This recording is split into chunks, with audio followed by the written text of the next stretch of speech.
Now, Autolite and its 60,000 dealers and service stations present Suspense. Tonight, Autolite brings you Pat O'Brien in Dead Earnest, one of the most famous of suspense plays, produced and directed by Anton M. Leader.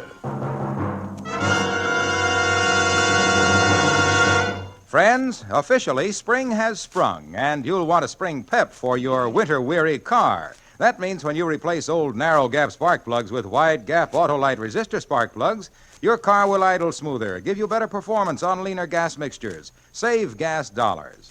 Yes, you actually can tell the difference in your car. Autolite regular-type spark plugs have long been standard factory equipment on many leading makes of cars and trucks. And now six of these leading makes of cars and trucks have switched to Autolite resistor-type spark plugs for factory installation on their new 1949 models. The new Autolite resistor spark plugs are the spark plugs of today and the future. Remember, you're right with Autolite. And now, Autolite presents Pat O'Brien in a tale well calculated to keep you in suspense. Accident report. 2, Police Inspector Blandon from Lieutenant S. Healy. Place, 15th Street and 4th Avenue. Time, 2:45 p.m., March 11th. Remarks. Ernest Bowers, age 34, was crossing the intersection as the signal light changed from green to red. The car, driven by Theodore Toby, made a legal right turn from 15th Street into 4th Avenue. He hit him! That wasn't much. Wow, look at those tire marks. Hey, the guy's out cold. He's bleeding. All right, clear the way. Come on, guys, come here. Come on now. Let me through here. All right, stand back now. Let's have a look. Is he hurt bad? I didn't see him. Honest, I didn't. I had the right of way. Yeah, he's passed out. One of you people call for an ambulance. Yeah, you there. Okay, move back. Oh, look, he's bleeding. He's bleeding. Here, I'll prop up his head. Yeah, here, use his jacket. Here, I'll hold him. Golly, he's limp. He feels just like he's dead.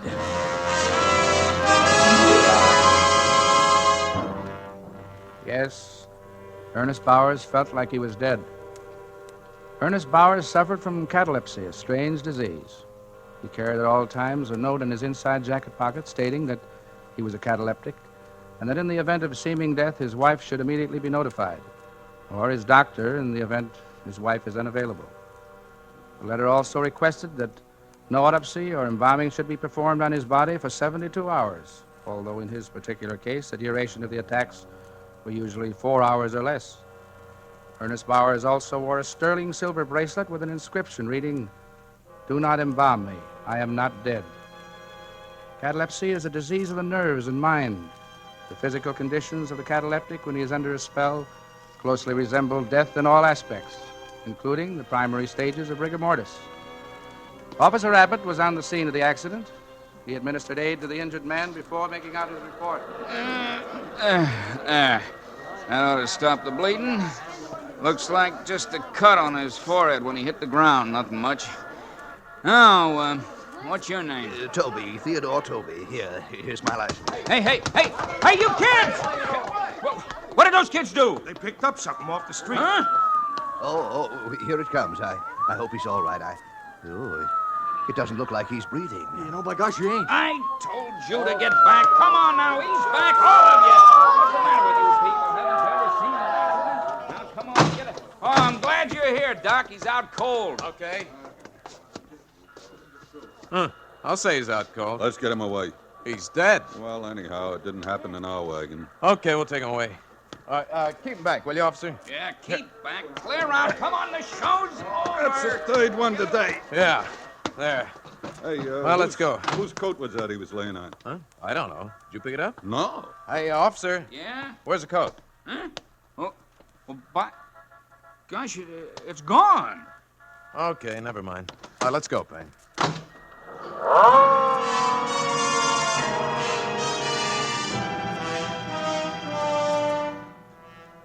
Ernest Bowers had lost the identification of his condition.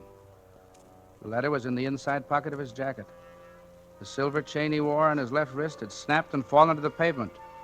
2 youngsters picked up the chain. Robert Manelli, age 9 1/2. Tommy Stoner, 8. Let's go around the back to your father's shop, Bob.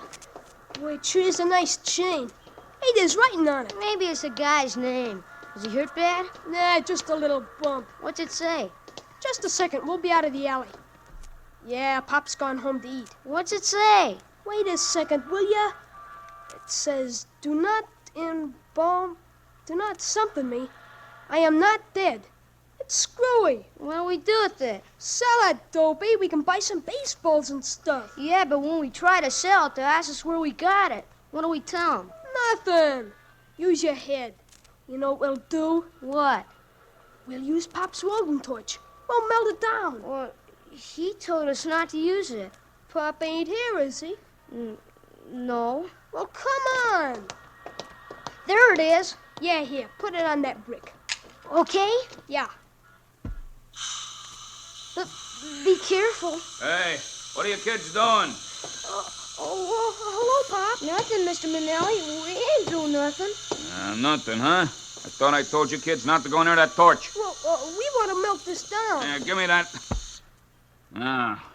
What's this all about? We found this chain, Papa, and we want to melt it down and sell it. Whose is it?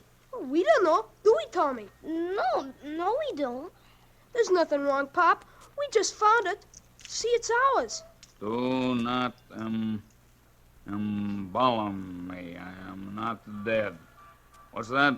It's screwy. Where did you find it? In the street. Honest, Papa. Ask Tommy. All right, go on, get out of here. How about melting it down, Pop? We can sell it and buy some baseballs. All right, keep back.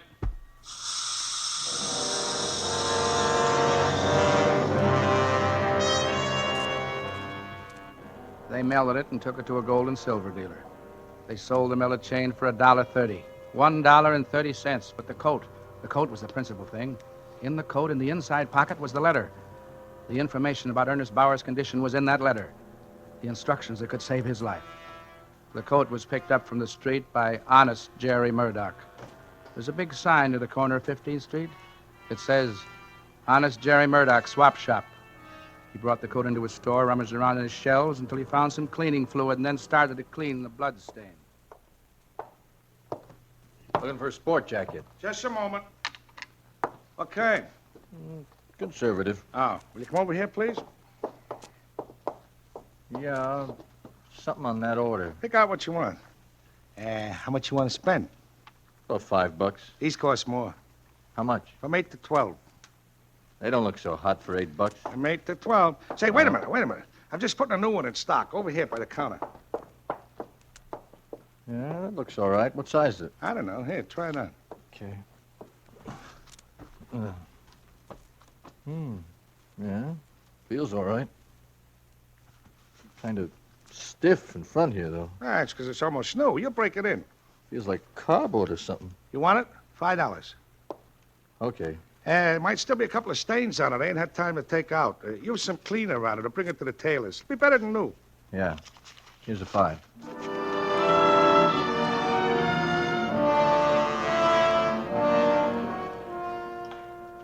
Ernest Bowers was brought to the receiving room of the Vetter General Hospital, and various routine tests were made.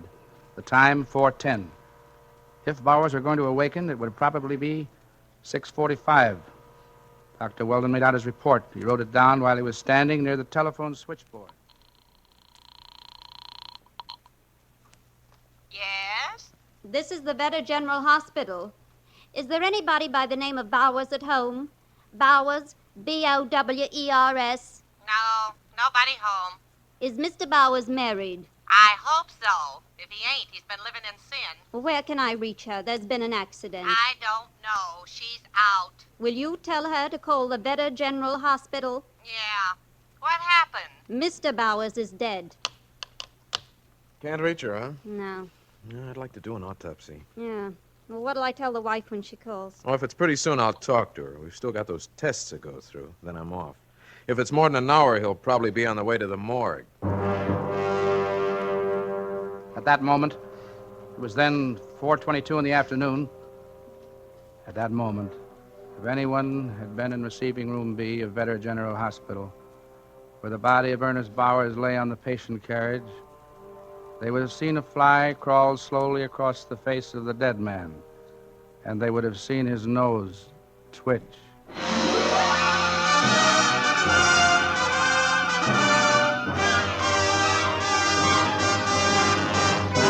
For Suspense, Autolite is bringing you Pat O'Brien in radio's outstanding theater of thrills, Suspense.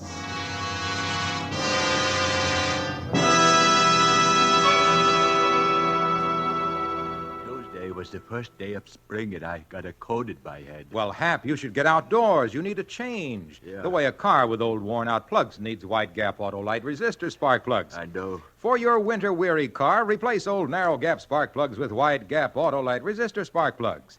A car idles smoother, gives better performance on leaner gas mixtures, actually saves gas dollars. And what's more, wide-gap Autolite resistor spark plugs cut down spark plug interference with radio and television reception. I gotta get rid of this cold. We should all get rid of winter ills and get rid of old narrow-gap spark plugs. Everybody should install a set of wide-gap Autolite resistor spark plugs. Everybody can cure somebody else's cold. But only Autolite offers smart car and truck owners everywhere the sensational advantages of resistor-type spark plugs.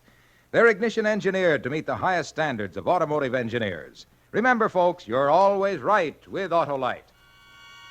And now, Autolite brings back to our Hollywood soundstage Pat O'Brien as Lieutenant Healy in Dead Earnest, a tale well calculated to keep you in suspense. Accident report continued. Henry Prince had within his power the opportunity to save the life of Ernest Bowers. He had purchased the coat in which was the letter that could save him. When he left the second-hand store, he stopped to have a chat with some friends, made some purchases at the grocery store, and started home. The time, a few minutes after 5. He lived about 2 blocks from the scene of the accident. His wife was waiting for him. Well, how do you like it for $5? Yeah, it looks all right. Oh, what's that, a spot? Where? Yeah, take it off a second. I wonder what it is. Oh, he said there was a couple of spots. Cleaner will take them out. Looks like... Hey, what's this in the pocket? I don't know. To whom it may concern, please open and read. Yeah, that's what must have felt stiff. This note is carried on my person wherever I go. It is to advise responsible parties that I am a cataleptic, that if it appears as though I am dead, I am not, What's that? and that my body is not to be molested for a period of 72 hours, neither by autopsy nor by embalming, although the maximum periods of my attacks usually do not exceed 4 hours. Please telephone my wife, Mrs. Margaret Bowers at Fulton 7, 7837. This is a boarding house. Address 841.5 West 25th Street. If she's not there, please try Axminster 43422. This is the number of Dr. Benton. It's of vital importance. It may mean my life. Thank you. Ernest Bowers. It's a funny one. Where'd you get the coat, Henry? Honest, Jerry Murdoch's. Wonder what we can do. Nothing. It's probably been forgotten already. Somebody sold him the coat and forgot to take the letter out. Oh, it doesn't sound like something a guy'd forget. Devil with it. Might be important. Hey, look at that, Henry. Those spots, they look like blood. Yeah, too dark. Yeah, that's the color blood turns. I'm going to telephone that number. Go ahead, but I think you're wasting your time. 7, 8...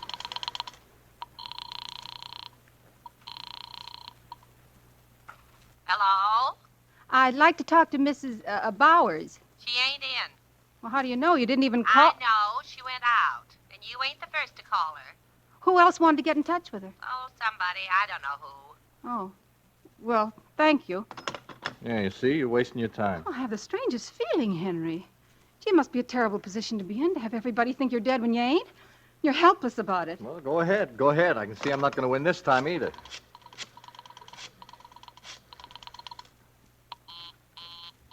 Busy. How about some dinner? Oh, it's cooking. I just can't get out of my head. That guy, whoever he is, lying there and people thinking him dead when he ain't. Maybe doing things to him. What's embalming? They do that at the morgue. It's preparing his body for burial. I think they take all the blood out of his veins. Well, that would kill him if he wasn't already dead. Couldn't kill him no deader. Henry, I'm going to find out about that coat. Where's this place you bought it? Now, wait a minute, Francis. I put in a good day's work. I'm tired. I don't want to run around the city looking for something I don't even know about. Well, then I'll go myself. Well, how about me at home here while you go out? I want to eat. I'm hungry. Look, dinner won't be ready for another 15 minutes anyway. Now, look, where's the place? Oh, all right. I'll go with you.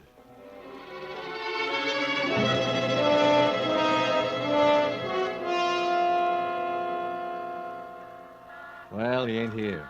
He locked up. What's the sign say? 10 minutes? Yeah, but those guys put up signs like that if they're going away for an hour. Oh, we'll wait a few Oh, minutes. come on, Francis. Look, you wait here. I'm going in the cigar store to telephone. Once you make up your mind to something, nothing can change it.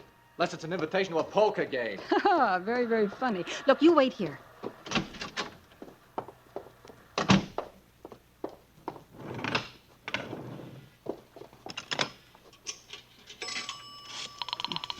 Seven, 8.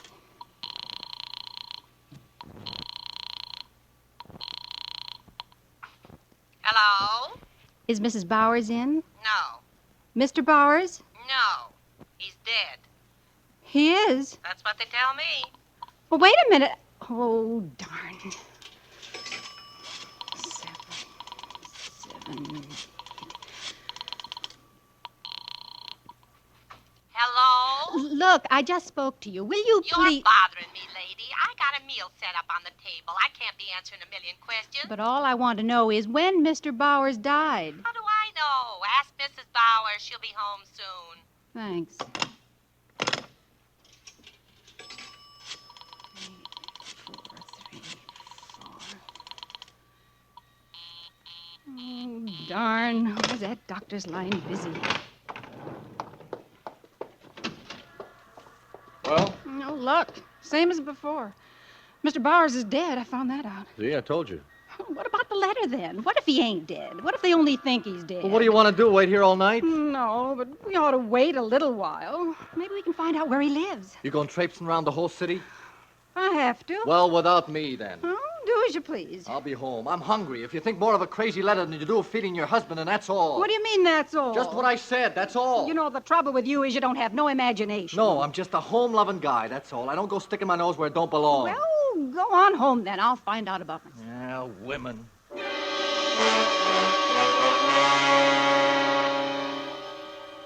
A different turn of speech. Another question. If the boarding house woman were more cooperative, if she knew the facts of the case, or took an interest in the death of Ernest Bowers, if. At the hospital, meanwhile, events were pursuing their normal course. Couldn't reach anybody, huh? No, Doctor. I tried just a few minutes ago. That boarding house woman snapped my head off. Well, we're finished with the test. Sure wish we could do that autopsy. Maybe later after he's gone to the morgue. Want me to try again? No. Get me the orderly room. Okay. Use that one there. Hello, Payne? Yeah? It's Dr. Weldon. There's a delivery for you to go to the morgue. Now? Yeah. I ain't have nothing to eat since I Yeah, don't know... since lunch. Go on now, Payne. It's down in the receiving room. The papers are down there, too. Oh, why can't it wait a few minutes? It's got to go now. They want to start embalming so they can go home. Well, how about sending one of the other boys? Oh, I don't care, just as long as it gets there. Okay. Want me to keep trying to reach his home? No, the rush is off. Anytime now.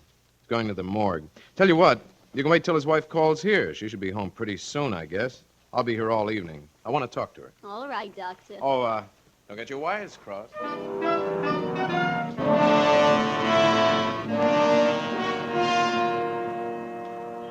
Oh, dear. Oh, Mr. Murdoch. Yeah? Oh, I'm glad you came back. Come in. What can I do for you? You sold my husband a jacket, a sport jacket this afternoon. Did I? What kind? Yeah, light blue, and it had a few stains on it. Sorry, can't take back anything once it's Oh, sold. no, I don't want to give it back. Where'd you get it, Mr. Murdoch? I don't even know which one you're talking about. I Look, sell it a lot must of... have been a few hours ago. Blue with thin red boxes. Oh, that one. What about it? Where'd you get it? What do you want to know for? Because there was a letter in it. An important letter. I don't know. How can I remember where I got it? Long ago. Was it long ago? I don't see where it's any of your business where I got it. It may be important. I've been trying to reach the numbers. The doctor's number's always busy, and his wife, she isn't even home I yet. don't know what you're talking about. Now, please, I'm busy. I got lots to do But here. you gotta tell me. Just look, tell me one thing. Did you have the jacket in there a long time? Well, Look, please, it's very important. Well, no. No, I just got it in this afternoon. Oh. Where'd you get it? You said one question. You asked it and I answered it. That's all. There was blood on it. That I can't help. Now, if you'll excuse No, me. now, look, you must tell me. I don't have to tell nobody nothing. Look, I may be all wrong. I'm probably just crazy about this. Look, but if that man's alive and they do anything to him, I'll never get over it. You know, I'll never be able to live with myself. Crazy, again. you said. It all sounds crazy to me. Listen, there was a letter in the inside pocket of that jacket. It said that Ernest Bowers was a cataleptic. What's that? He goes into fits? Oh, no. Cataleptic, you know, is somebody who looks like he's dead at times, and he isn't. He goes into a spell and looks as though he's dead. Sometimes, you know, they take dead bodies to the morgue and they embalm them. And that means they take all the blood out of their veins. Now, this fellow Bowers, he's a cataleptic. I don't know whether he's dead or alive or even if he's worrying about this letter, but I just got to find out. Well, there was What? An accident before. Where? Who was in it? I don't know. Believe me, lady, I didn't know anything about all this. You think that this guy who was taken away in an ambulance could be one of them cataleptics? That coat. Was it his? Yeah, lady, yeah. But it was left there in the street. They drove away and left Who? it. The ambulance. What ambulance? I don't know. It was on the corner. The cop was there. He told somebody to call an ambulance and came and took away the man. A cop. I saw a cop outside while I was waiting for you. Is that the same cop? Yeah. Look, lady, you got to protect me. I ain't done anything wrong. I didn't know anything like this would happen. I would never have taken the coat if I thought... Officer! Officer!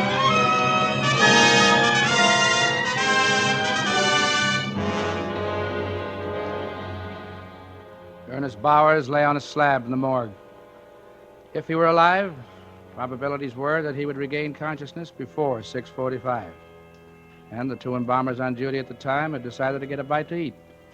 When the phone rang, Anthony answered. Well, we're going out to eat. Yeah, I know another one just came in. We got it here. Yeah, well, what's the rush? No, we just want to get a cup of coffee, and then we'll get on it. Look, is it our fault if it comes in just when we want to have a... Right? We can go home after? Well, that puts a different complexion on it. Yeah. Okay, yeah. What time is it, Al? 6:30. Doc says if we embalm this one now, we can go home. Well, let's start in then. I'm hungry. Okay. I'll start the motor. Young guy, ain't he? Yeah. I was speaking to the wife about that yesterday. Get the injector out, Tony. Yeah. And she was saying more and more people die, older and older.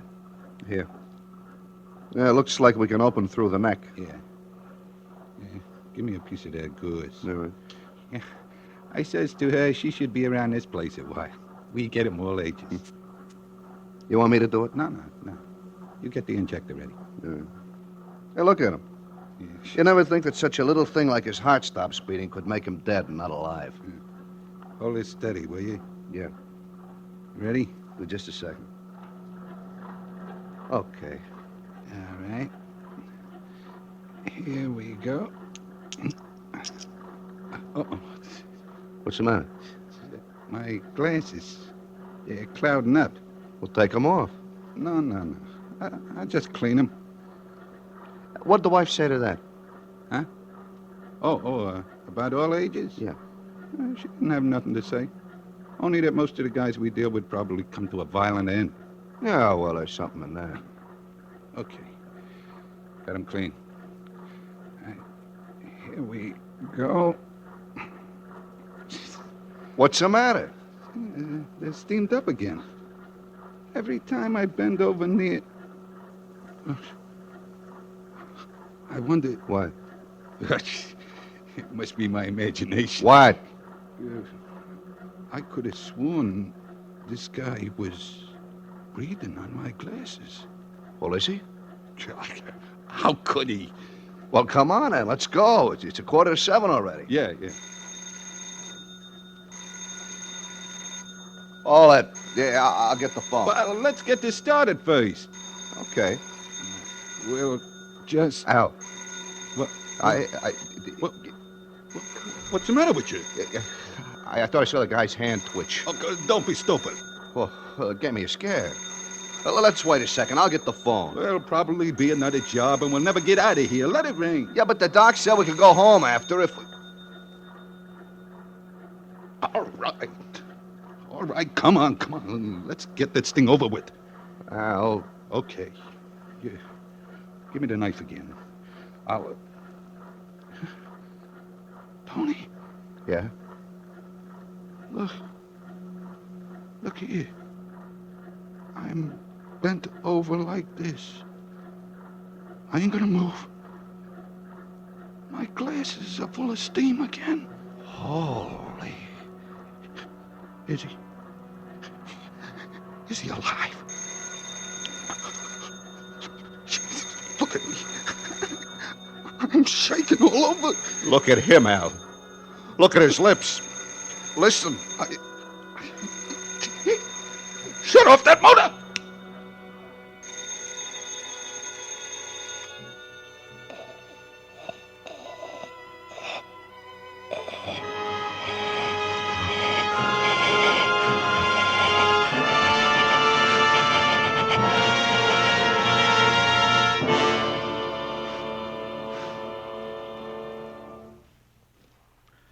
Apparently, the life of Ernest Bowers was worth $1.30 for a silver bracelet to the boys who ran away with it, and $5 for a blood-stained jacket to honest Jerry Murdoch. Their petty thefts brought a man to the brink of death. Oh, there's just one more episode, which perhaps doesn't belong in an accident report, but which I'd like to include. After regaining full consciousness, Ernest Bowers put in a telephone call from the morgue. Hello. Hello, Mrs. Brawley. Is Mrs. Bowers in? I don't know. I'll see. Josie, see if Mrs. Bowers is home. Who is it? Well, this is Mr. Bowers. Who? Mr. Bowers? Why, they told me you was dead. The hospital called and said... Yeah, I know, Mrs. Brawley, but they made a mistake. Oh. Well, here she is. Hello, Ernest. Where are you? Well, darling, it's quite a long story. You see, Never mind. You get right home, here? Dinner's getting ice cold.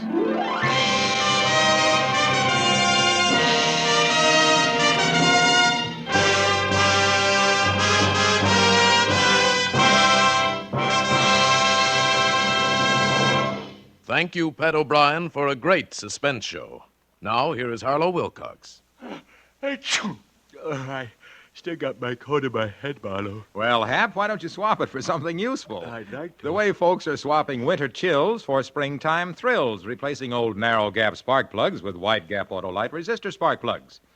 Autolite resistor spark plugs are made by Autolite men who make over 400 products for cars, trucks, airplanes, and boats in 28 Autolite plants from coast to coast. And Autolite also makes complete electrical systems for many makes of America's finest cars. Batteries, spark plugs, generators, starting motors, coils, distributors. All ignition engineered to fit together perfectly, work together perfectly because they're a perfect team. So, folks, don't accept electrical parts that are supposed to be as good. Ask for and insist on Autolite, original factory parts, at your neighborhood service station, car dealer, garage, or repair shop. Remember, you're always right with Autolite.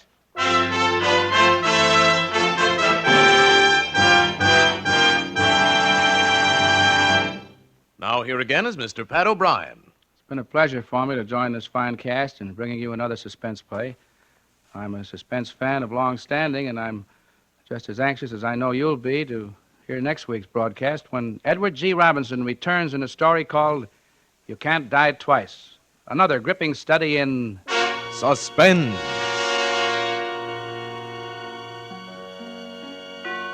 Pat O'Brien may currently be seen in the RKO picture The Boy with Green Hair. Tonight's suspense play was written by Celie Glester and Merwin Gerard, with music composed by Lucian Morawek and conducted by Lud Gluskin. The entire production was under the direction of Anton M. Leader. Next Thursday, same time, hear Edward G. Robinson in You Can't Die Twice. You can buy Autolite electrical parts, Autolite resistor spark plugs, Autolite stay-full batteries at your neighborhood Autolite dealers. Switch to Autolite. Good night. Here's great news. Suspense on television may be seen in many parts of the country every Tuesday night. This is CBS, the Columbia Broadcasting System.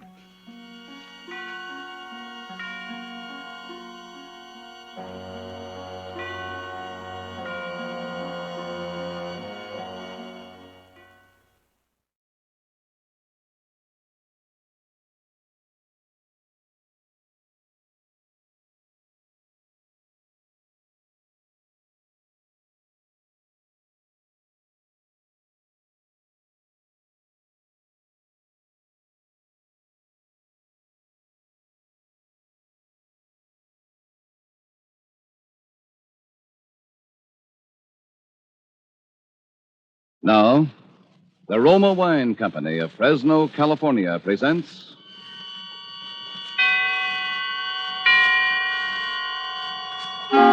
Suspense. Tonight, Roma Wines bring you the suspenseful play called My Own Murderer, starring Mr. Herbert Marshall. Suspense is presented for your enjoyment by Roma Wines. That's Roma. Roma Wines. Those excellent California wines that can add so much pleasantness to the way you live, to your happiness in entertaining guests, to your enjoyment of everyday meals. Yes, right now a glassful would be very pleasant, as Roma Wines bring you a remarkable tale of suspense. And with the drama called My Own Murderer, and with the performance of Mr. Herbert Marshall, Roma Wines hope indeed to keep you in suspense.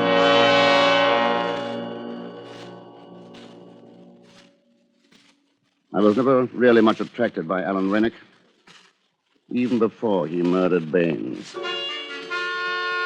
It had been a raw March day, and I returned home at about 11:30 in the evening to find Alan Rennick waiting on my doorstep. Hello, Dick. Alan, what on earth are you doing here? It's a long story, old boy.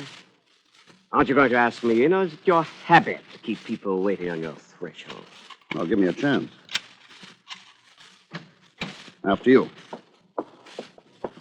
I say, this is cozy. Yeah, it's just about right for a bachelor who never entertains. I guess it wouldn't do for you at all. I wouldn't be too sure of that. Just one bedroom? There's a spare, but I've never used it. Not very hospitable, are you, old chap? I've never had any occasion to be. Well, you have now. What's in your mind, Alan? I'm coming to that. Remember Baines, my butler and valet? Vaguely. Well, Baines turned out a bad penny. Tried to blackmail me, as a matter of fact. Blackmail? Yes, he got hold of some letters written to me by a lady. A married lady. You guessed it. Since you're my legal advisor, you may as well know the whole story. They were from Anita Kilner. So you bolted, warned her, and put the police on him. The police? No, I couldn't afford to do that.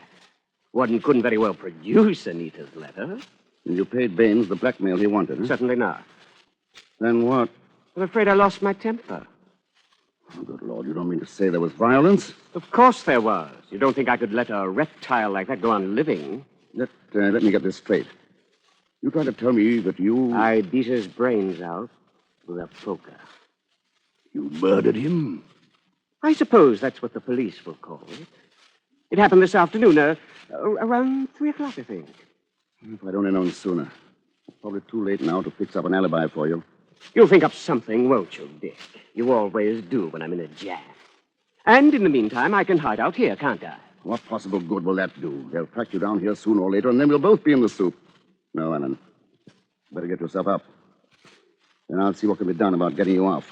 Perhaps we could muss you up a bit and plead self-defense. Is that the best your devious legal mind can dream up? At the moment, yes. I'm a little tired. Well, I'm not going to cooperate. I'm going to stay right here till you figure out a way to get me clear of this. Alan, be reasonable. For your own good, give yourself up. Is it my own good you're thinking of? Or is it because you're afraid you'll be caught harboring a criminal and lose your filthy law practice? That settles it. What are you doing? Telephoning the police.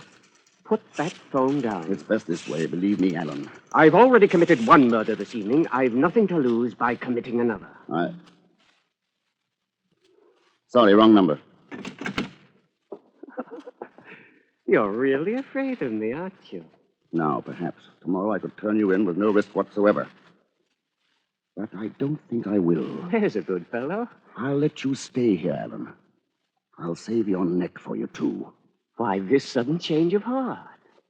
You've always thought me rather a worm, haven't you, Alan? Oh, I say, Dicko. You were the dashing man about town, with your escapades and your lordly extravagance and your women running after you. I was just a dull fellow trapped in a musty law office. Now your very life depends on me. I suppose that's why the situation appeals to me. It's an adventure, if you like. Well, I don't. I dare say not. It won't be pleasant for you, cooped up in this little flat, with no one but me to talk to. Well, after all, it's only temporary. You may not like some aspects of it, even for a little while. You'll have to do your own laundry, of course. I say. Checking laundry is a favorite police trick. And no lights will be turned on in the flat when I'm not at home. You mean I've got to sit here in the dark? You can go into the kitchen or the bathroom. There are no outside windows in those rooms. Oh, and talking of the kitchen, I think you ought to have your meals there, even when I'm in. You'll serve me in the dining room. Look here, do you think I'm your servant or what? As a matter of fact, it's only fair you should be, since I can't hire any help so long as you're here. Wouldn't it be simpler and more matey if we both dined in the kitchen? I'm not used to dining in the kitchen. Neither am I. Then the sooner you practice, the better. The future's not going to be so simple for you as the past has been, Alan. But after all, you're very lucky to have a future at all. Eh? Well, Dick, whatever it is, one thing is certain. I'll have you to thank for it. But I warn you, Dick, if I do hang, it won't be only for Bain's murder, but for yours as well.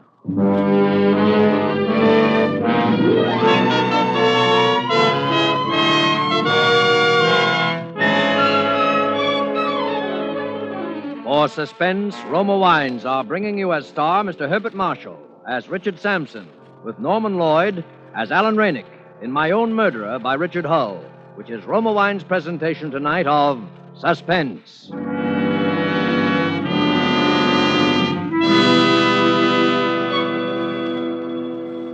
Between the acts of Suspense, this is Truman Bradley for Roma Wines. Mention the name Elsa Maxwell, and you picture a famous hostess.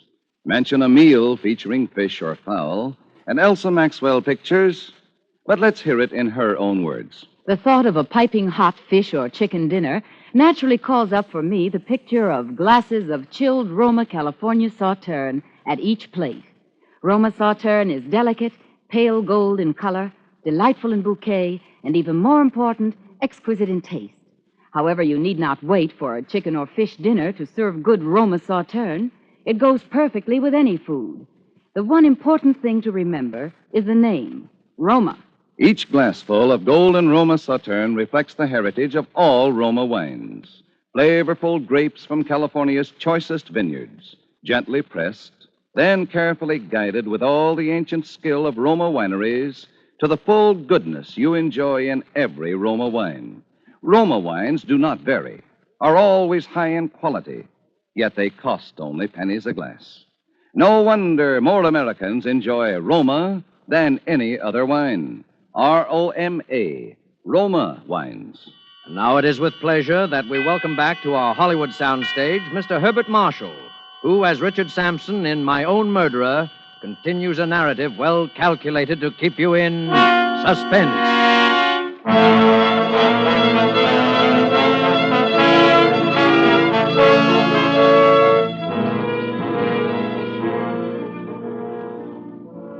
Should Alan Rennick prove to be my own murderer, as well as Baines's, this document will serve as his death warrant.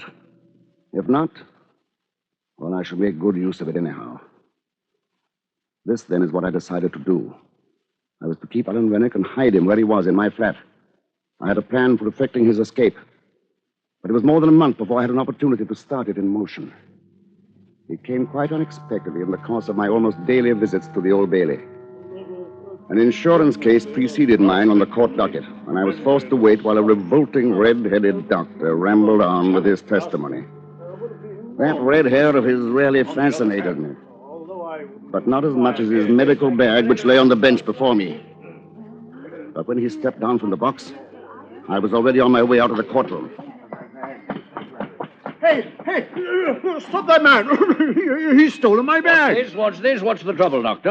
That man, the one with the tortoiseshell glasses, he's made off with my kit. What was it you say he took? A black leather bag, you know the type, with my name on it. I'm afraid he's lost in the crowd by this time, sir. But if your name's on it, could you identify him if you saw him again? Well, of course I could. He had on tortoiseshell glasses, and he had a bad mastoid scar just under his right ear. All the time he was talking to the policeman, I was standing not more than 5 paces away, lost among the curious crowd that had collected about them. I left the room with the crowd and hailed a cab. When I had taken what I needed from his bag, I threw it with its remaining contents into the ever-useful Regent's Canal. Its owner's name stamped on the outer side of it. was as revolting as his red hair. Jeremiah Bloggins. Jeremiah Bloggins. Now my plans for Alan's escape swung into motion. Our chief accomplice was a woman friend of Alan's named Margaret Farley, whom I knew to be the most intelligent of his acquaintances. Hello, Dick. Where's Alan? All right, Alan, you can come out now. Well, it's high time. Hello, Margaret. Alan. Oh, Alan, my poor darling. Long time no see. But you're still the prettiest girl in London. Look, I'm sorry to interrupt this touching little scene, but there's not too much time. Shall we discuss our plan? Yes, of course. Well, in essence, this is it. Alan's going to die. Huh? What do you mean by that? I see. Isn't that rather extreme? Not literally, of course. The point is to arrange a bogus death of some sort. To get you declared legally dead, and then you'll assume another identity. That has possibilities. Well, what about the body? Well, I'm afraid I'm forced back on the old expedient of the suicide note. The clothes left on the riverbank, and the body that's never recovered. Later, you're declared legally dead. It's a very old plan. And rather unlikely to deceive the police for that reason, don't you think, old boy? Oh, we'll admit later on, if necessary, that it was a put-up job. What's the good of that? Don't you see? If the police ask too many questions, Miss Farley here will admit being a party to a bogus suicide. But stick to her story that you were really drowned by misadventure while trying to carry out your plan. I think it has possibilities, Alan. Where is this Hellespont that I'm supposed to swim? Well, I've been studying maps of the English coastline. We should choose the mouth of a river where the tidal currents are strong enough to sweep the body out to sea. Not too broad a channel, so that it can be easily swum when the tide's at low ebb. And not too near a town or village, so there'll be no unwanted witnesses. So I grow a beard, swim the river, put on different clothes, and become Jeremiah Bloggins or somebody for the rest of my life. Huh? How did you happen to mention that name? Jeremiah Bloggins? Why not? Good a name as any. Don't you think so, Margaret? I don't think this is quite the time for facetiousness, Alan. Well, all right. So I become Jeremiah Bloggins. That's better than hanging. But what will Jeremiah Bloggins do for money? Well, you could make out a will in favor of Margaret here, or whomever you have. Oh, I suppose I can depend on you to make things stick legally. Well, I'm putting myself in a position where you could easily blackmail me if I didn't. He has a point there, Alan. Now, we'll need another confederate. Somebody to look after you when you get to the other shore. We could leave a car there, of course, but the effect of the cold water... Well, I think it's safer to have somebody waiting for you on the other side. Well, who'll it be? That actress friend of Alan's, Anita Kilner. That woman? Well, how can you suggest such a thing? Oh, come now, Margaret. It's true that Anita's a fool and rather a tiresome one. I don't know whether Dick told you, but her letters got me into this mess. Baines was trying to blackmail me for them, and that's why I killed him. But Dick's right. I need someone, and I can trust Anita because of those letters, if for no other reason. Heavens, what a scheme. Everybody's in a position to blackmail everybody else. Yes, that had already occurred to me. That's exactly why this plan can't possibly fail.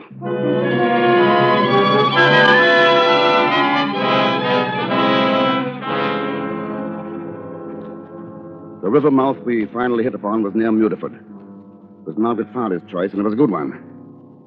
Still, I was afraid to trust everything to her.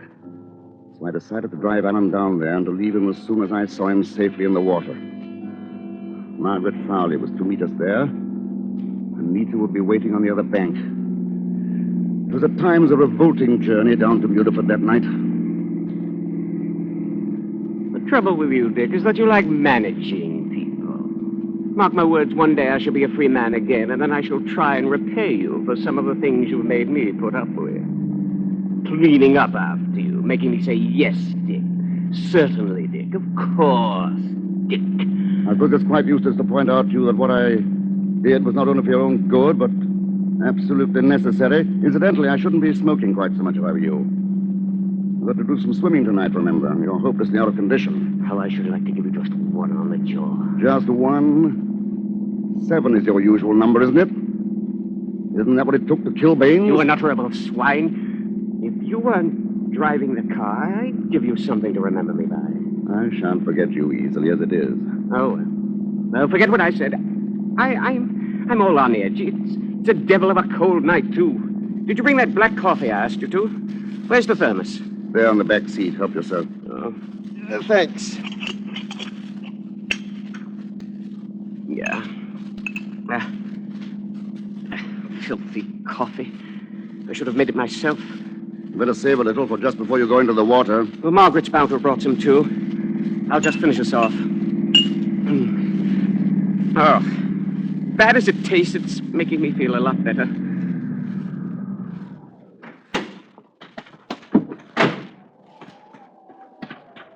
I thought you'd never come.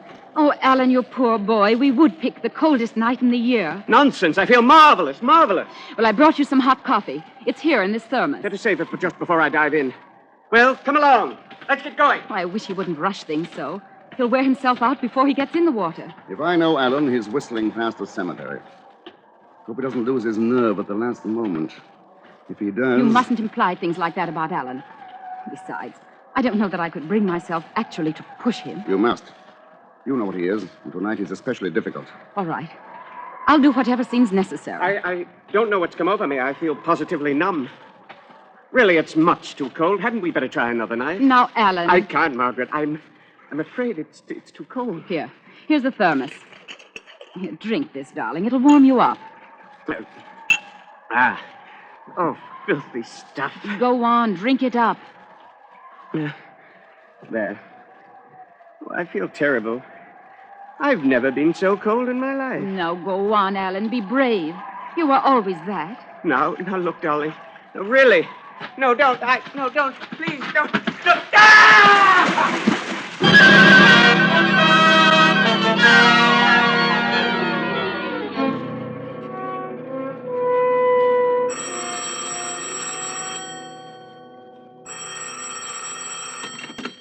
Yes? Mr. Sampson, Yes? it's Anita.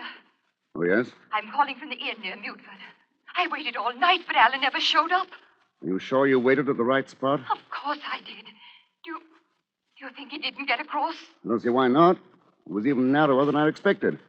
I could have swum it myself.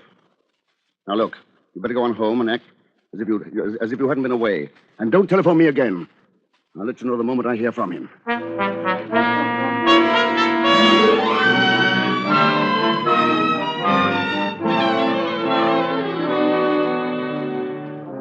Day followed day with no word from Alan. I had no alternative but to assume that he had drowned there in the estuary that night. The body had not been found, but then we had deliberately chosen a place where the tides could be alleged to have carried it out to sea.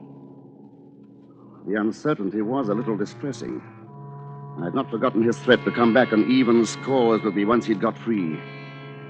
And tonight came an unpleasant little scene which did not help my frame of mind. It began with Anita. I know you're angry at me for coming here, Mr. Sampson, but I've simply got to talk to someone. You ought not to have come round here. It isn't safe. Safe? You're a nice one to talk about safety. Do you think Alan's safe now? I don't know. I don't believe you care. He trusted you, and you've let him down. Oh, why did he ever trust himself to a brute like you? You and your plans and your cleverness. Well, where are they all now? And you sit back contented with what you've done. Let me interrupt your panegyric for a moment, Anita. I better answer that. You listen to me first. Oh, will I? We shall see about that. Well, seems to be a gathering of the clan. Oh, it's you, Mrs. Farley. Well, I want to talk to you, too. So you missed him? He didn't come. I did my part. Did you do yours? Well, I did my best. But I don't know. I ought never to have let him go, considering how cold and miserable he was. I ought to have stopped him. Then why didn't you? Because you had a preconceived idea put into your head by this conniving brute of an attorney. He planned it all. And now he isn't going to turn a hand to find Alan and help him if he needs it, because it might jeopardize his filthy little law practice.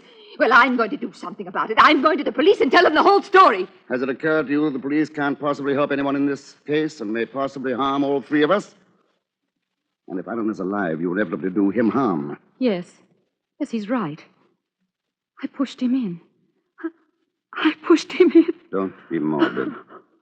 You did what you could with excellent intentions. Are you going to clear your conscience by getting two other people into trouble? Are you, Anita? Well, I confess I'm not too keen on helping Margaret to be a martyr for Alan. How dare you? It was you and your hysterical letters that got Alan into this mess. And wouldn't it be ironic if they ended up by being published anyway? That would be a fine tribute to Alan's sacrifice, especially if he's dead and gone. What are you driving at? I have those letters. Oh, I'm not going to demand a price for them like Baines. But at the same time... You dirty blackmailer. I'm merely forcing you to do something for your own good. Just like giving a patient morphia to prevent him doing an injury to himself. Morphia? More figure of speech, but I think you understand what I mean. Morphia.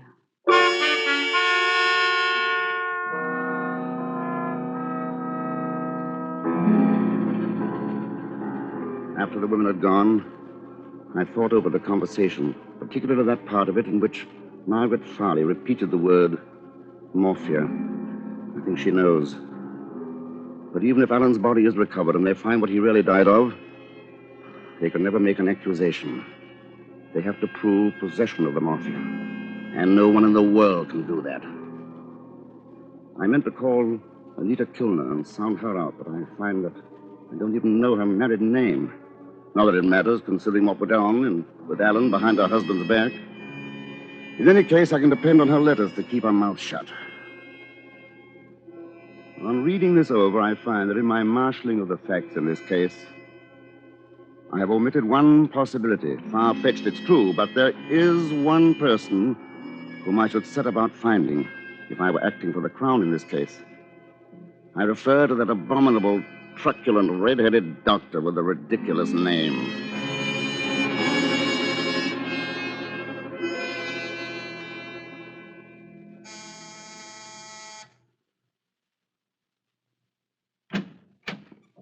Yes, Mr. Sampson. I'm leaving the office for the day, Chatsworth. Will you put these files in my briefcase? Oh, yes, sir. And will you please get out Rennick's file? His will goes into probate tomorrow, and I want to study it at home tonight. Very well, sir. Oh, by the way, that gentleman is still waiting in the outer office. What gentleman? Oh, I must have forgotten to tell you. He came in with a lady just a moment ago. Dr. Bloggins. Bloggins? Jeremiah Bloggins. Peculiar name, isn't it? Oh, beg pardon if it's a friend of yours, sir. No, not especially. You say I was in? Why, yes, I'm afraid I did. Chatsworth, if you ever become a solicitor, be sure your office has 2 entrances. Shall I send him away, sir? Jeremiah Bloggins. Yeah, I dare say he'd be unpleasantly persistent. Better let him come in. Yes, sir. Will you be needing me, Mr. Sampson? Yes, you'd better sit down. I want you to take down a statement. Yes, sir. Won't you come in, please? Thank you. Hello, Mr. Sampson.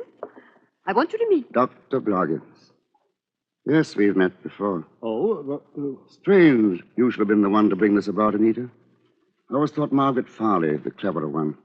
Or should I speak so frankly? Dr. Bloggins knows everything, Mr. Sampson. Yes, I know, but just for the record, are you ready to take down that statement, Chatsworth? Yes, Mr. Sampson. Very well. I murdered Alan Rennick. Well, just a moment, Mr. Please don't Sampson. interrupt. Yes, I murdered him. And why not? He was a killer. He forced himself on me and turned himself into my private property. He might indeed be called my own murderer. My motive? Well, perhaps one day the world will learn that the strongest compulsion to murder is hatred. I hated Alan Rennick, and I planned his murder brilliantly. I'd counted on the sea, holding Rennick long enough for the traces of morphia to have gone. I really can't be responsible for the treachery of the elements.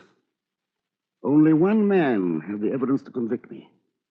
And the odds against his being found and brought face to face with me were so slight that I'd risk it again. I'm not sorry I killed him. Even now I'm able to say that it's been a great adventure, requiring courage and daring beyond Rennick's wildest imagination. I have proved which of us was the better man. You have all that, Chatsworth? Yes, sir. Oh, add this note at the bottom. In view of the customary bumbling and obtusiveness of the Crown prosecutor, it'll probably be necessary to state that his case will be greatly facilitated by calling as his first witness Dr. Jeremiah Bloggins. Oh, look here, perhaps I'm obtuse, but why on earth are you trying to involve me in your beastly murder? Huh? I say, you mean to say you don't recognize me?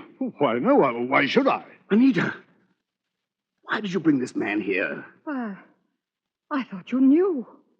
He's my husband. After Alan's body was found, I decided to tell him everything. We simply came here to get the letters. And you don't even remember me? When your bag was stolen while you were testifying at the Old Bailey. Well, so you're the blighter who did that. Good heavens. That's where you got the morphia.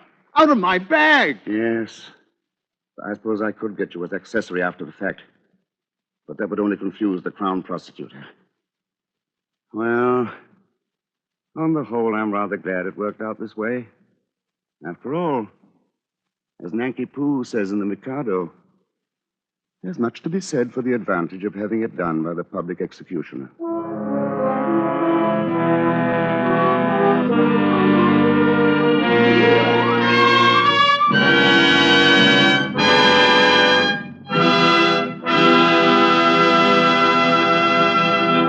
And so closes My Own Murderer, in which Roma Wines have brought you as star Herbert Marshall with Norman Lloyd in tonight's study in Suspense. Suspense is produced, edited, and directed by William Spear. Before Mr. Marshall returns to the microphone, let me say a word for Roma Wines, the sponsor of Suspense. Few hostesses have entertained as extensively, as often, as the world-renowned hostess, Miss Elsa Maxwell. And that's why her words are significant. Back in the horse and buggy days, wine serving was surrounded by all manner of do's and don'ts. Today, it's fashionable to serve delicious Roma wines whenever and however you choose. For example, delicious, versatile Roma California Tokay is a light, moderately sweet, flame-colored wine that goes well before or after meals, during cocktail hour, actually delightful at any time. Serve your Roma Tokay cool. While Roma Tokay differs in flavor from other Roma wines, it is like them in these respects. Always delicious, never varying in fine quality. And since Roma wines cost only pennies a glass, you can serve them often. Remember, more Americans enjoy Roma than any other wine. And the next time you use vermouth, choose Roma vermouth. Zestful, full-flavored Roma vermouth is blended and developed with all the traditional winemaking skill of the Roma wineries. It is made and bottled in the heart of California's famous vineyards, yet surprisingly low-priced. Try Roma vermouth soon, won't you? This is Herbert Marshall. It's been a great pleasure, as always, to make an appearance on Suspense, a show which is such a very great favorite with all of us. Mr. Spear has just been telling me about next Thursday's broadcast, and it sounds like one of the very finest of the year. It's a perfectly wonderful story by W.F. Harvey, August Heat. And in it as your star will be Ronald Colman. Now, if you'll permit me a most important word. War news from the Pacific is encouraging. We're on our way to Tokyo. But until Japan is beaten to her knees, the war goes on. It takes dollars to buy the equipment our men need. Your dollars. And by investing those dollars in war bonds now, during the 7th War Loan Drive, you help your country and help yourself to greater post-war purchasing power. Get extra bonds, big ones, during the mighty 7th. Next Thursday, same time, Mr. Ronald Colman will be your star of Suspense. Presented by Roma Wines, R-O-M-A, made in California for enjoyment throughout the world.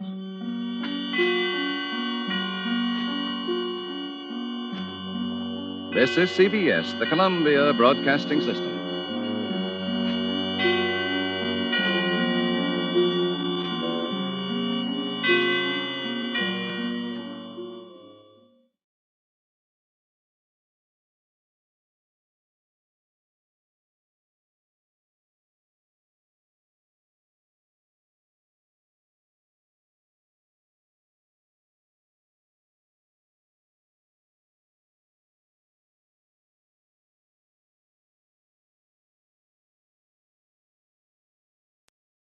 And now, Roma Wines, R-O-M-A, made in California for enjoyment throughout the world. Roma Wines present Suspense.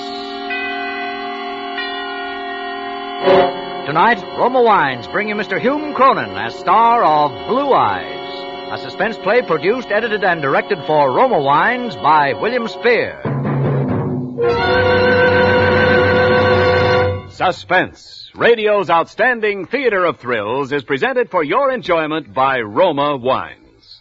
That's R-O-M-A, Roma Wines, those excellent California wines that can add so much pleasantness to the way you live, to your happiness in entertaining guests, to your enjoyment of everyday meals. Yes, right now, a glassful would be very pleasant, as Roma Wines bring you Hume Cronin in a remarkable tale of Suspense. Today began just like any other day. I got to bed early last night because I had to go over the accounts with Mr. Bevins. When you go over the accounts with old Hawkshaw, you've got to be in tip-top shape. Well, I dressed myself rather carefully this morning. I put on the necktie with the little flowers on it, the blue and red one. Jane said she liked it. Told me it matched my eyes. Made them look bluer. I went down to breakfast. My wife, Laura, was having her coffee. Good morning, Oliver. Morning, dear. I'll have to warm your coffee. Here's the paper. Thanks. Oliver, must you wear that tie? Hmm? That frightful necktie. It's not at all becoming. Well, matches my suit. It's a perfectly dreadful shade. Makes you look like a rube. I like it. Well, I don't. And I wish you wouldn't wear it. Oliver, aren't you listening to me? Oh, sure. I was reading. Oh, well, don't let my conversation disturb you. That's all right. Oliver. What's wrong now? Oliver, I don't know what's gotten into you lately. You forget things. You scarcely seem to hear a word I say. Aren't you feeling well? I feel fine. Why shouldn't I? Well, you look a bit drawn. I believe I'd better make an appointment for you with Dr. Thacker. Look, Laura, there's nothing the matter with me.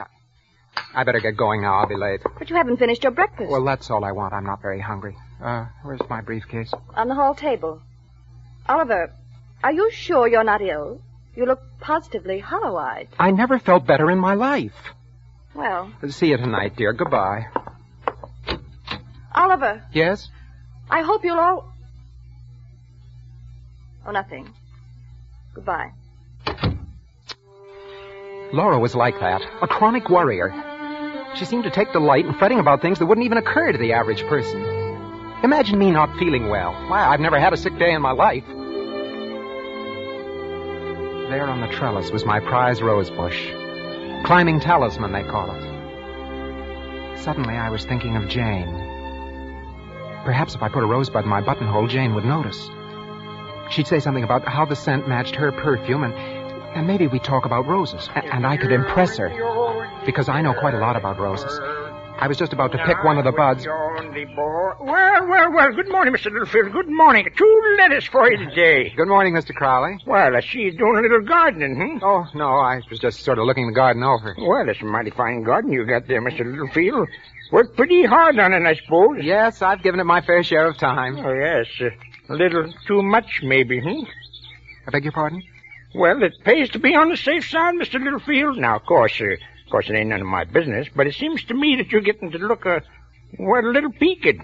You better go easy. Yes. Well, Son, you know. Good morning, Mr. Crowley. Yes, sir. Good morning to you, sir. I gotta get going anyway. It was the second time. The second time I'd heard it, and the day was hardly more than an hour old. First Laura, and now the postman. I felt all right. I felt swell. I thought of the rosebud again. I bent down, snipped off a bud from the bush, had to take the red cross pin out of my lapel to get the rose in, but I didn't mind taking the time. After all, 1 minute more or less never harmed anyone. I didn't know then how precious a minute can be. I glanced at my watch, 8:23. I had to run part of the way to the station. I arrived out of breath, panting, perspiring a bit, but I made it. Steve and Joe helped me aboard. Hey! Oliver, you ought to get an earlier start in the morning. I was delayed at the house. Boy, listen to old Ollie wheeze. And you're the guy who used to be a track star in high school. Where's the old wind, Ollie? I'm all right. Just a second now. Now, seriously, Oliver, it's dangerous business for a man of your age to be running around that way. Man of my age? Listen to him. You'd think I was 80. Say, know what you need? Maxidrine. Pep you up, make you feel like a million. I tell you, there's nothing wrong with me. I got 2 or 3 here with me. Little box, little pocket here somewhere. Ah, here we are.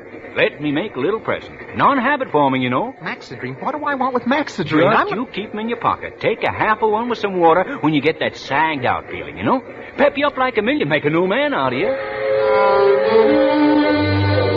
It's getting to be just like a club. All you had to do to get a membership was to smile at me and say, Mr. Littlefield, you look a little sick. Mr. Littlefield, you look a little peaked. Mr. Littlefield, why don't you just find some nice quiet corner and go and curl up and die?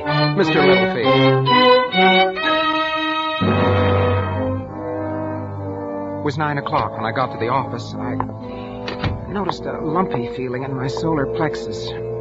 Right here, a little on the left by my heart. It was just indigestion, of course. I got my accounts together and I went into Mr. Bevan's outer office.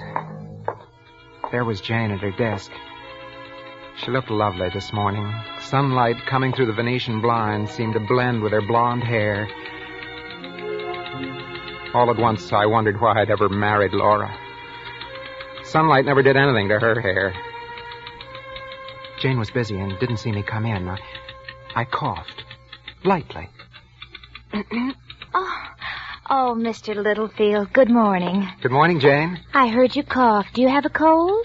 No, I haven't a cold. I never felt better in my life. Well, I'm sorry, Mr. Littlefield. I just thought... Forgive me, Jane. I didn't mean to snap at you. I guess I'm a little jumpy this morning. Well, I can understand your being jumpy. Mr. Bevins can certainly be an old bear if he finds a mistake in the books. He certainly can. But I wouldn't worry. You're well dressed for the occasion. That rose in your lapel should appeal to his more pleasant side. That is, if he has a more pleasant side. Just happened to notice the bud on one of the bushes in the garden this morning. I don't know why I wore it. It looks very nice. Thank you. It's a climbing talisman. Do you know anything about roses? No, I'm afraid not. They're my favorite flower, though. I grow them as a hobby. I had some exhibited once. Oh, you must be quite a gardener. Oh, no, I'm not really. You see, there isn't a lot to growing a good rose. You just have to watch your soil carefully. Irrigate, of course. And roses take a lot of spraying, too. Oh, I see. And let me tell you, if you intend to exhibit your flowers, there mustn't be any evidence of insect damage. You see, a rose is judged first by its form and color, then substance, then... Excuse me. Oh, of course. Yes, sir. Have you seen Littlefield? Why, yes, sir. Why in the name of heaven has he come in here? Why doesn't he know he has a 9 o'clock appointment with me? Well, Mr. Bevins, Mr. Littlefield has been waiting for you in the outer office. You didn't call, sir. Is it necessary for me to call my employees after I've made a specific appointment? Well, I'm sorry, Mr. Bevins. I'm sure that Mr. Littlefield Littlefield's a fool. Have him come in here right away. Yes, sir. Mr. Littlefield, It's all right, Jane. I'll go right in. I walked toward the door. I could feel that lump inside of me getting bigger, almost choking. What right did Bevins have to say such things about me? And in front of Jane? I reached for the door handle and turned it. Well, Littlefield, what are you standing there for? Come in. Sit down. Littlefield, I believe you're aware of my sentiments regarding punctuality. I expect my employees to be on time. In fact, I demand that they do. Well, you see, Mr. Bevins... Never mind. We'll discuss the matter at a later date. Right now, I want to see the vouchers. Last month's. Yes, sir. Right here. Littlefield, these are the May vouchers. Oh. So they are. I'm sorry, Mr. Bevins. Here. Now, let me see the audit on these. Yes, sir. Not the sales slips, Littlefield, the audit. Oh. What the devil's wrong with you, man? What? A person would think you are completely addled. Addled? Well, I'm not addled. And I'm not a fool, either. You had no right to call me that, you understand? Littlefield, I think you must be ill. No, I'm not ill. Don't say I'm ill, because I never felt better in my life. All that's wrong with me, Mr. Bevins, is that I'm mad. Yes, that's the word for it. I think you are mad. Completely mad. That's not what I mean either, Mr. Bevins. I'm perfectly all right, except that I'm not going to sit here and listen to you calling me names. No, sir. I've got 17 years' worth of temper stored up right here, and I'm warning you, Mr. Bevins. I'd like to tell you just what I think of you. Get out of this office, Littlefield. If there's one thing I will not tolerate, it's insubordination. All right, Mr. Bevins, all right. So I'm insubordinate. And it may surprise you to know that I've wanted to be insubordinate for 17 long years. See here, young... 17 years I've worked for you, and what thanks have I ever had for it? $2 raises and listening to you about... Littlefield, get out! You're fired. I know. Sure, I'm fired. But that's all you can do to me, Mr. Bevins. All you can do is fire me. Why didn't you fire me a long time ago?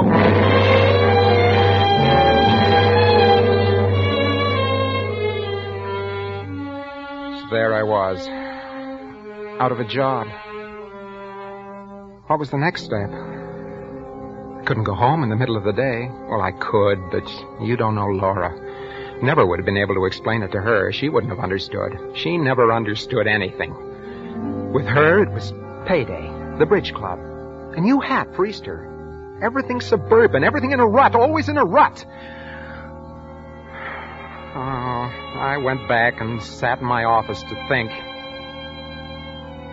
After a little while, I got up and went to the water cooler, pulled my handkerchief out to wipe off my hands, and something fell out of my pocket. It was that little pill box. I opened it. There were 3.5 of those Maxidrines in it. I swallowed them all. I sat down, and in a little I began to feel clear in my mind. My life with this awful, deadly grind, because I was married to Laura. She was the cause of all my unhappiness, the cause of my failure, the reason for my losing my job. Something would have to be done about Laura. Why not eliminate the cause? That was it. Eliminate the cause and you have the situation licked. Eliminate the cause. Suddenly my mind was made up. I must kill Laura.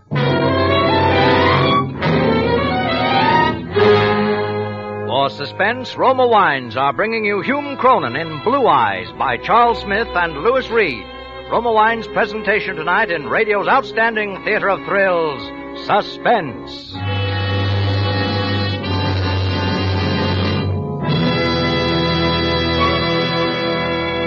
Between the acts of Suspense, this is Ken Niles for Roma Wines. Every great artist creates many fine paintings, but there is usually one picture in which the artist's talents combine magnificently to produce a masterpiece. It is frequently so with wines. Long famed for the excellence of Roma wines, Roma, America's greatest vintner, has created a limited bottling of outstanding character, Grand Estate wines, each a masterpiece of fine winemaking. Yes, Grand Estate wines by Roma possess all the qualities of wine greatness, brilliant clarity, full fragrance, and soft, rich taste. For Roma vintners, with infinite patience and age-old skill, have captured, from choicest grapes, the ultimate in wine goodness. That is why discriminating wine users everywhere recognize Grand Estate wines as the crowning achievement of vintner skill. Tomorrow, enjoy the delightful experience awaiting you in Grand Estate California wines. For gracious hospitality before dinner, serve your guests Grand Estate medium sherry. For smart afternoon or evening entertaining, delight everyone with Grand Estate ruby port or golden muscatel. Remember the name, Grand Estate wines by Roma, each a taste masterpiece. And now, Roma Wines bring back to our Hollywood soundstage Hume Cronin, who, as Oliver Littlefield in Blue Eyes, continues a narrative well calculated to keep you in suspense.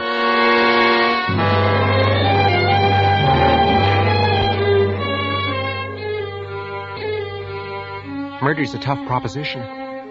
Takes a lot of thought. Mustn't be messy or violent. It's got to be quick and effective. Or else a guy stands a chance of getting caught. How to do this thing? How to do it without a slip? Suddenly I had it. Laura took some medicine every night at bedtime. 2 tablespoons of powder that Dr. Thacker had prescribed for her in a glass of warm milk. If I were to get some poison that looked like that powder and substitute... Yes. That was perfect. It couldn't miss. Quick, and effective.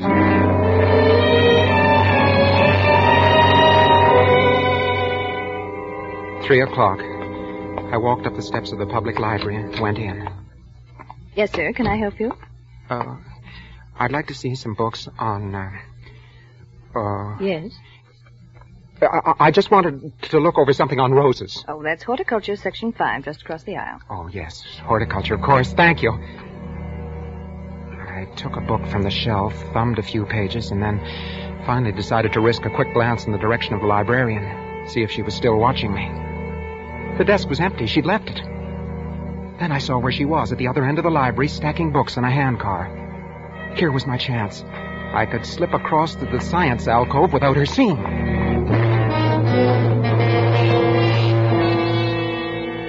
I went to the section marked Science, Medicine. Looked in the card index file under P. Pharmacology. Here it is. Pharmacology and Therapeutics by Walter A. Bastido, Ph.D., M.D. Someday I'm going to look up those initials and find out what they mean. I found the book. The index said, look under hydrocyanate acid and cyanate. And there it was. Cyanate, used as intensifier in photographic development. 2.5 grains of this cyanate is reckoned to be a lethal dose. I could buy the stuff in a photographic store. 2.5 grains. Fatal. Pardon me, sir. Oh, yes? I'd like to put these books away if I may. Oh, you're the gentleman who was looking for books on roses. Yes, I was. Well, I'm afraid you're in the wrong department, sir. I told you a moment ago you'll find everything on roses. Oh, it was clumsy of me. I'm terribly sorry, sir. Oh, it's all right. It's my fault. I was in the way. Oh, you dropped your book. Here. Thank you. What? This isn't a book on roses at all. It's pharmacology. Oh, well, what do you know about that? I must have picked up the wrong book somewhere. Yes, you must have. She stared at me as I put the book back on the shelf. I turned and walked away. I could feel her eyes following me through the door. I was conscious of that lump under my heart again. It felt heavy and hard like a rock. And there was a dryness in my throat, too. I swallowed a few times to get rid of it. At 4th and Sutter, there's a photographic supply place. Good afternoon, sir. Good afternoon. I'd like some cyanate, please. Oh, how much do you want, sir? Oh, enough to treat some negatives with. Quite a few negatives. Yeah, about 2 pounds? Yes, I think that'll be fine. Well, I'll wait for you. What kind of camera have you been using? What? Oh, I have a Brownie camera. Brownie, eh? Yeah. A lot of people are going back to them since the war. You can take good pictures with a box camera if you use it right. You know what they say. It's not the camera, but the man behind the camera that makes the picture. Yes. What size negative do you shoot with it? Negatives? Well, as far as negatives go, I 3¼ by 3¼ probably. That's what most brownies take. Yes, that's the size. I wasn't going to be able to keep this up much longer. I was bound to make a slip sooner or later. Couldn't say I was in a hurry. He might get suspicious. A man buying poison shouldn't ever be in a hurry. Why was he taking so long? I could feel perspiration on my forehead, cold and damp. The room began to look lopsided. Everything seemed to be swaying. Grip the counter with both hands. Grip it tightly.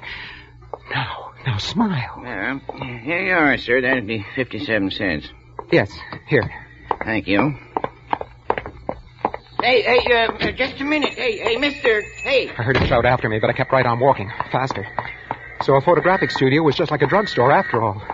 If you bought poison, you had to sign for it. Well, I wasn't going to. No, sir, I wasn't going to. I ducked around the corner. Hey, mister. Hey, officer, you see a fellow just come out of here? What fellow? Gray suit, blue tie, rose in the buttonhole. No? Well, he's gone. Now, what do you make of that? The guy gives me a 20 instead of a 1 and disappears. Well, I can do business like that all day long. I won't forget that, gent. No, sir.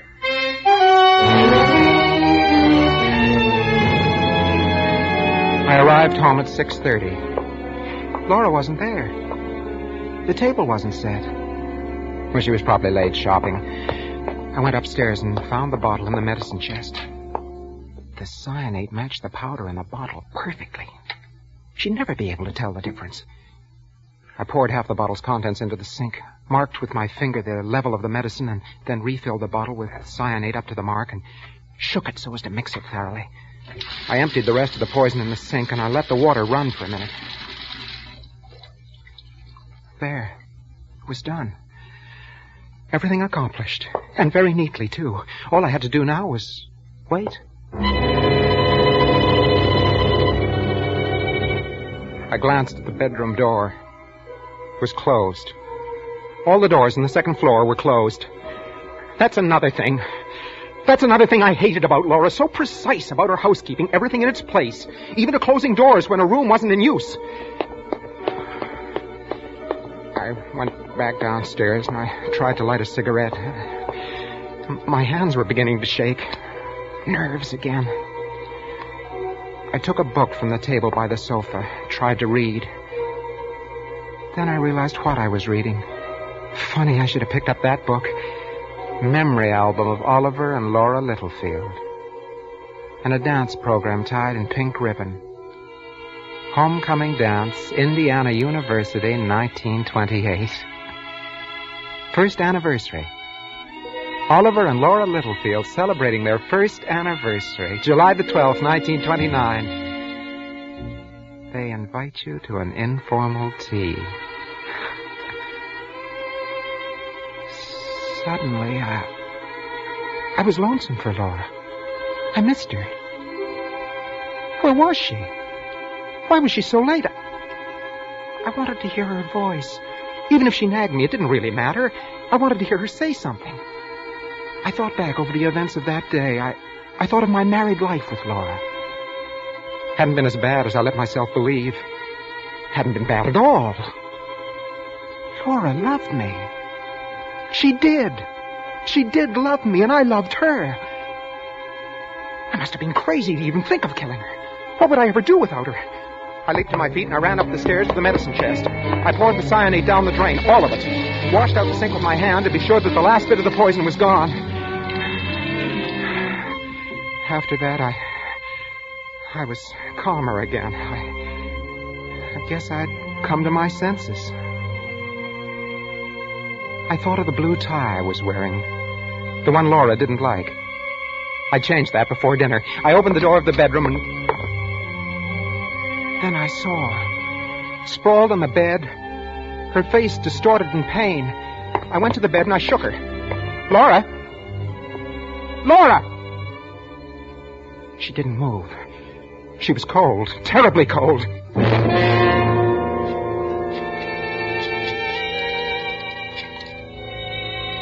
Hello? Hello, Dr. Thacker?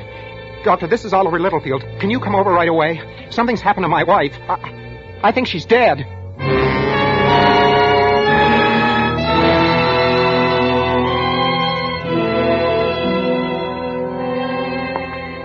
I'm afraid you were right, Mr. Littlefield.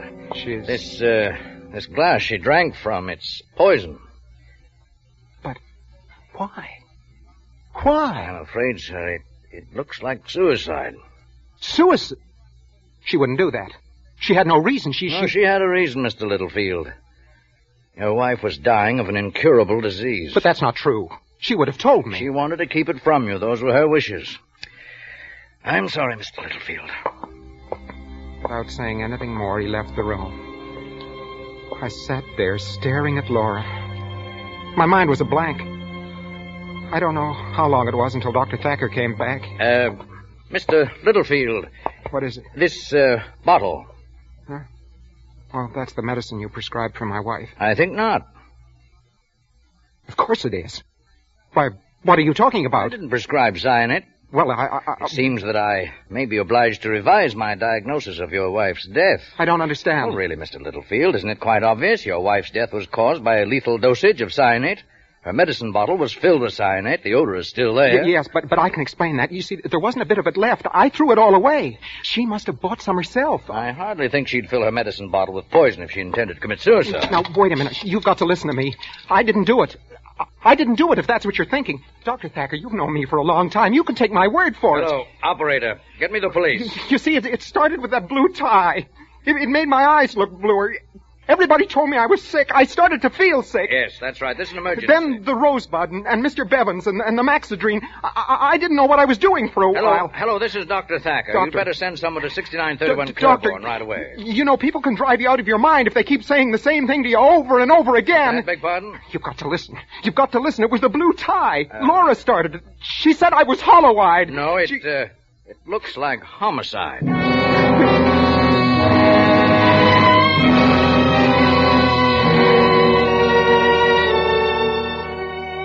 12 hours.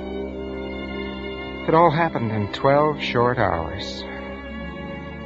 But since then, the hours have been long, endless eternity. How long will I have to wait? How long until they file out of that room and tell me what I already know? The coroner's jury found that Laura Littlefield met her death by poisoning. It's recommended that her husband, Oliver Littlefield, be held to answer. I can hear it now. There's no other verdict. The testimony of the librarian, the clerk at the photographic store, the doctor. Powerful evidence that lies. Damning evidence that'll send Oliver Littlefield to the electric chair.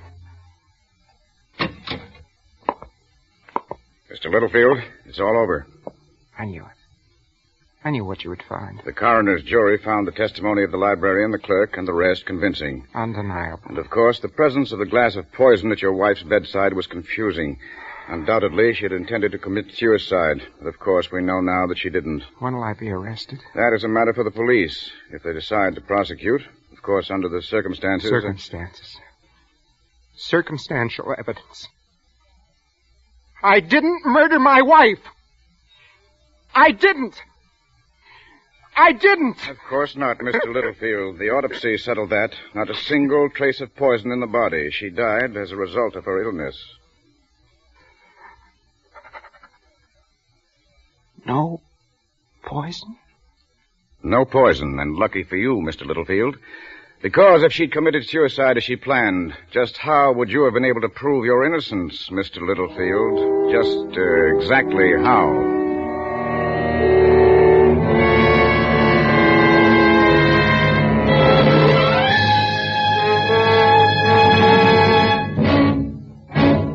Suspense. Presented by Roma Wines, R-O-M-A, made in California for enjoyment throughout the world. This is Ken Niles for Roma Wines. One more day to Labor Day weekend, the traditional occasion for tasty outdoor barbecues or picnics, and your last chance to select the delicious Grand Estate wines that can add so much pleasure and good taste to your holiday dining. Yes, Grand Estate wines are becoming the choice of discriminating wine users everywhere. For in Grand Estate wines by Roma, you enjoy the brilliant clarity, full fragrance, and mellow taste that distinguish truly great wines. Your first sip of Grand Estate wine will convince you that in Grand Estate there is a difference.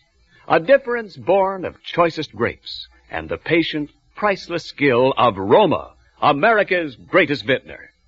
So this weekend, enjoy the magnificent taste harmony of Grand Estate California Burgundy and juicy charcoal broiled steaks or grilled hamburgers. Or bring out the full flavor of chicken with glorious Grand Estate California Sauterne. Remember the name Grand Estate Wines by Roma, crowning achievement of vintner skill. Hume Cronin appeared through the courtesy of Metro-Goldwyn-Mayer, producers of the Technicolor musical Holiday in Mexico. Next Thursday, same time, Roma Wines will bring you Mr. Robert Young as star of Suspense, radio's outstanding theater of thrills. Produced by William Spear for the Roma Wine Company of Fresno, California. This is CBS, the Columbia Broadcasting System.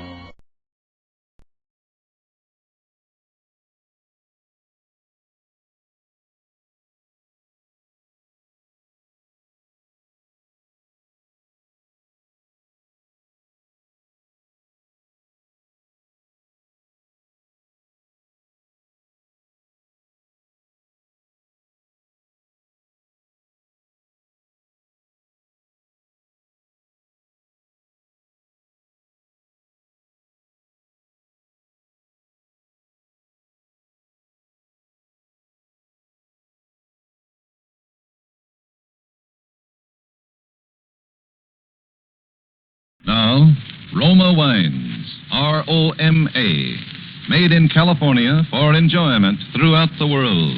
Roma Wines present Suspense.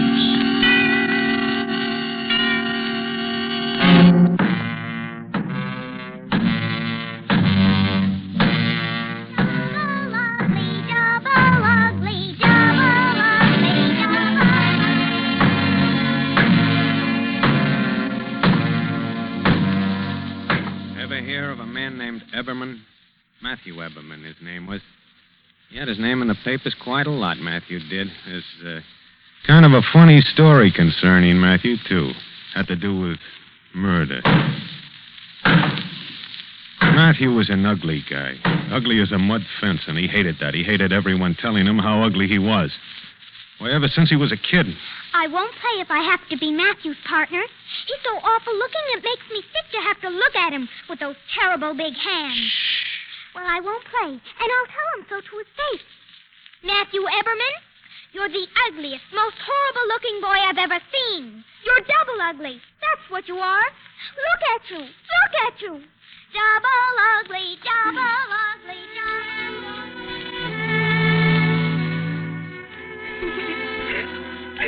Sometimes Matthew would cry.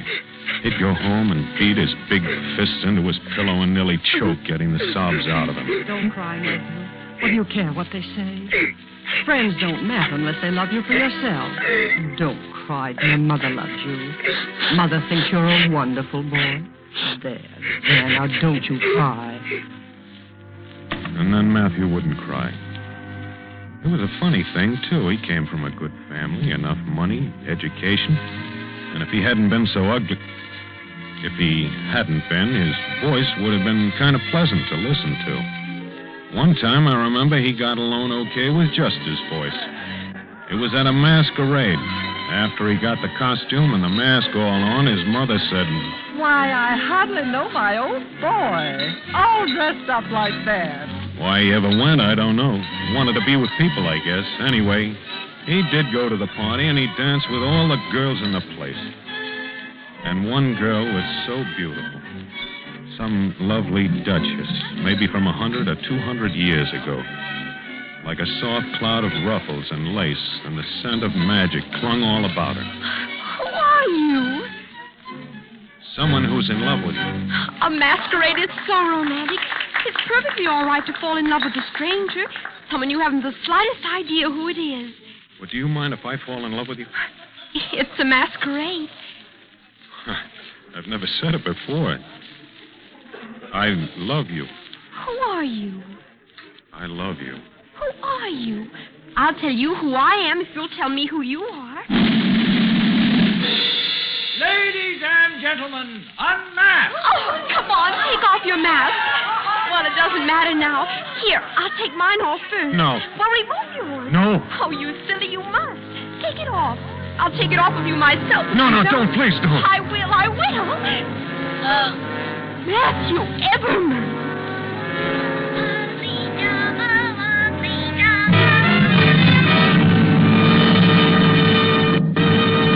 Some lovely duchess. A soft cloud of lace and the scent of magic all about her.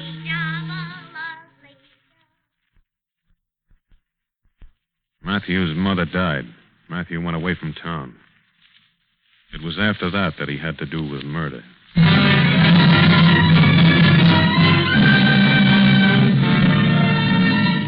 For Suspense. Just told you about him as a boy, so maybe you could understand him later on. You see, he never knew a soul to talk to except some of the men who worked in the same plant where he did. He got a job there in this plant throwing sacks into a truck. At lunchtime, Matthew would listen to the other men talking, his big hands opening and closing regularly. You know what I think? I think it's better to be married no matter what. That's right, handsome. Still, lots of men don't get married. That's right. Hey, you ain't married, are you, Eberman? No. Oh? How come, Eberman? I don't know. I thought I'd never get married. I thought women married only good-looking men. Shucks, Eberman, if a woman had married me, one ought to marry you. I never know anyone to marry. Well, my ball and chain will fix that.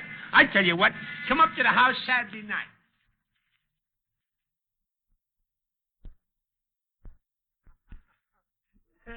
Yeah, Everman's the one I was telling you about that don't know no one to marry, Hazel. Why, Mr. Eberman, ain't you ashamed? There's lots of girls around that's just dying to get married. Ain't you never wanted a home? Now look at our little place. Ain't it cute? A man needs a woman's touch and vice versa. Yeah, that's the truth, Everman. Sure. Now look at Hanson here, Mr. Eberman. He wasn't no use to himself at all alone. And now we got a really good life worked out.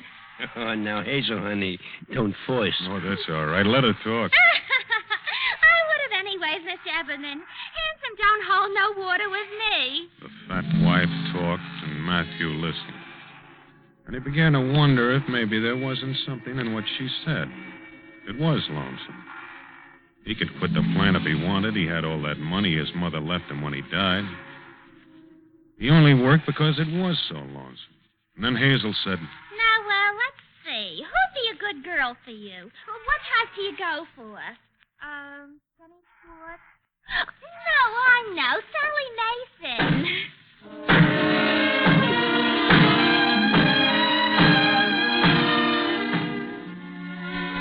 Sally Mason. A big, easy-going blonde.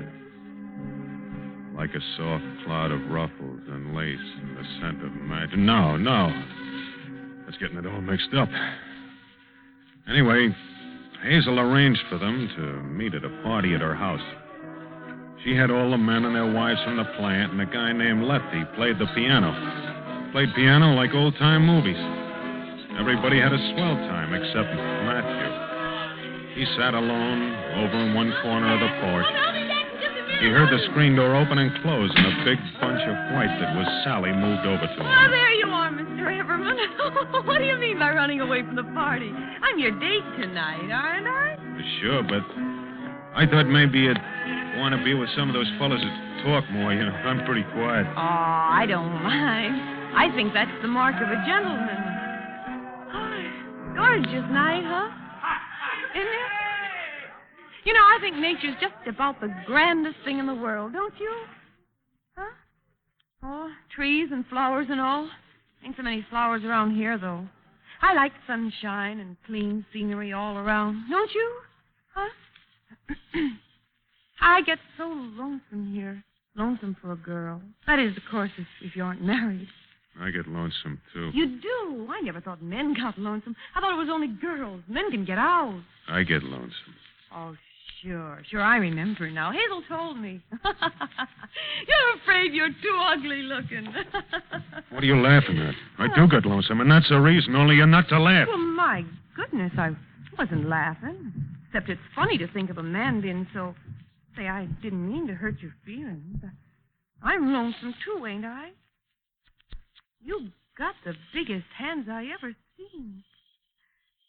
Do you think I'm pretty? Do you? Oh, I get so lonesome. Matthew couldn't get it out of his head about this funny girl. Do you think I'm pretty? He didn't even know. He couldn't even remember what she looked like when he went to work the next day. And when he started to get his lunch, there was something over by the gate that he'd never noticed before. Something pink and fresh. His big hands opened and closed. It was Sally. All in pink organdy, like a pink balloon at a children's party. I guess you're surprised to see me, aren't you, Mr. Everman? Yeah, I guess I am. I thought maybe you might like a little home-fixed lunch. Doesn't it look good, huh? Well, we can eat over here in the shade if you don't mind having a lady as company. I was all alone today. That's why I come. Looky here. I even got some chocolate creams for after. You like them? Uh-huh. I do myself. Say, ain't this a cute bracelet? Huh? Little tiny bells. Must be hard work to make a thing like that now, don't you think? Oh, say, have one of those sandwiches, Mr. Everman. They're gorgeous. Sally chatted away, all in pink, and self-consciously turned her wrist to make the little bells tinkle. Matthew ate steadily, silently, big, thick sandwiches. Doesn't like a party, ain't it? After a while, it was time to go back to work. Matthew stood up and didn't know what to say, just looked. Sally's face was kind of shiny from the heat, and the pink had gone limp and bunched. But a breeze picked up the loose strands of her hair. Her foot twisted like a little girl. You know, you never once called me by name. It's Sally. I know. Oh, call me by name. I like being called by name. I will. Well, can't you do it now? Oh, it won't hurt none. I gotta go back to work. Okay. So long. So long. You look pretty in pink. Why, say I'm awful glad you like it. It's one of my favorite colors in all the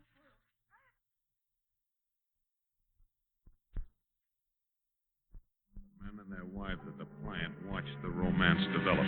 Gonna get hitched, Mr. Everman? It's better to get married no matter what. No matter what.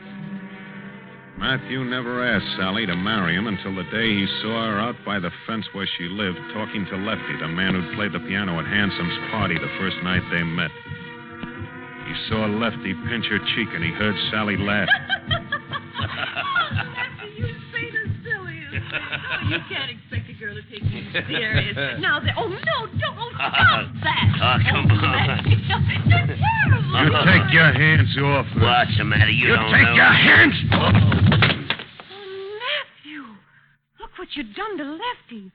Why, you knocked him out cold. You're not to fool around with guys like that. I don't like the woman I'm going to marry fooling around with guys like that. Mary. Oh, Matthew. Why, that's the one thing in the whole wide world I always wanted to be.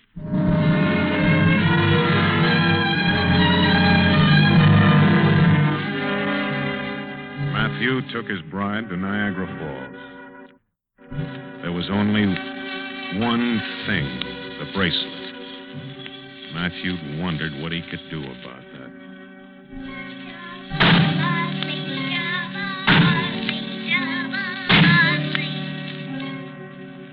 The little house was a white cottage, located pretty much by itself, quite a distance from the plant.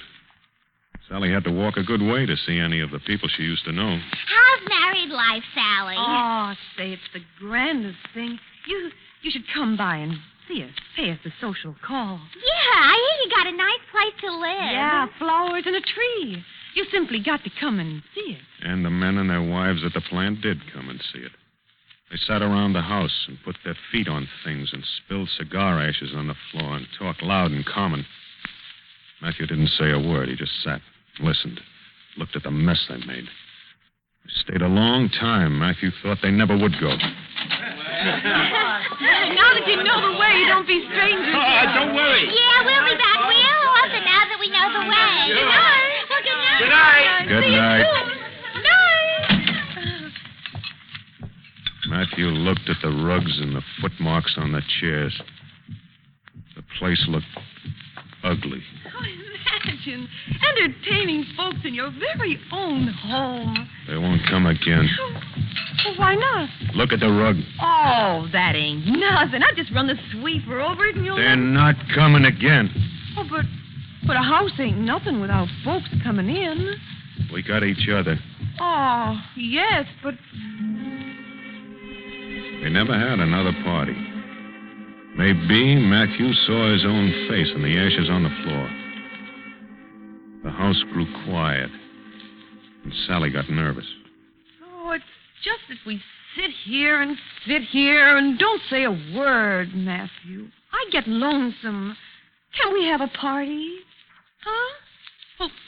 Oh, can't we go to other people's parties then? Oh, can't we do that?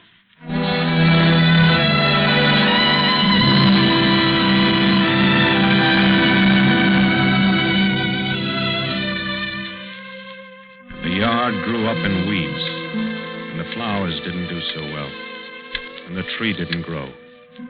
Even the smoke from the plant seemed to find its way over to the house. The white got gray, then it got black in splotches, and the paint peeled. Matthew lived.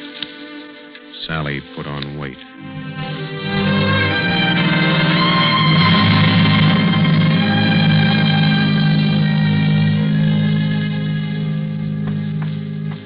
pretty pink ribbon I got to match my hair.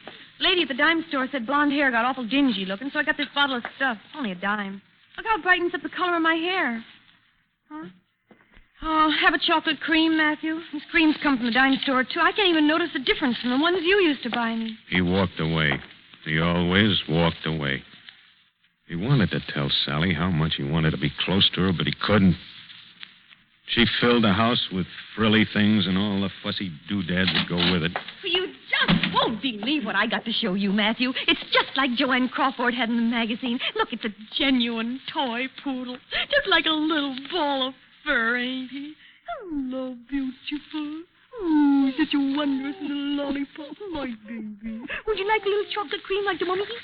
Oh, Matthew, eat a scream. Look at him eat some cream. Oh, you like them, don't you? Here, have another one. And tasty good, huh? Oh, no, Mommy. The marshmallow mustn't bark. What is it, baby? What's the matter, Mommy? Little baby? Matthew walked away. Watch your canaries jump on their perch, Matthew.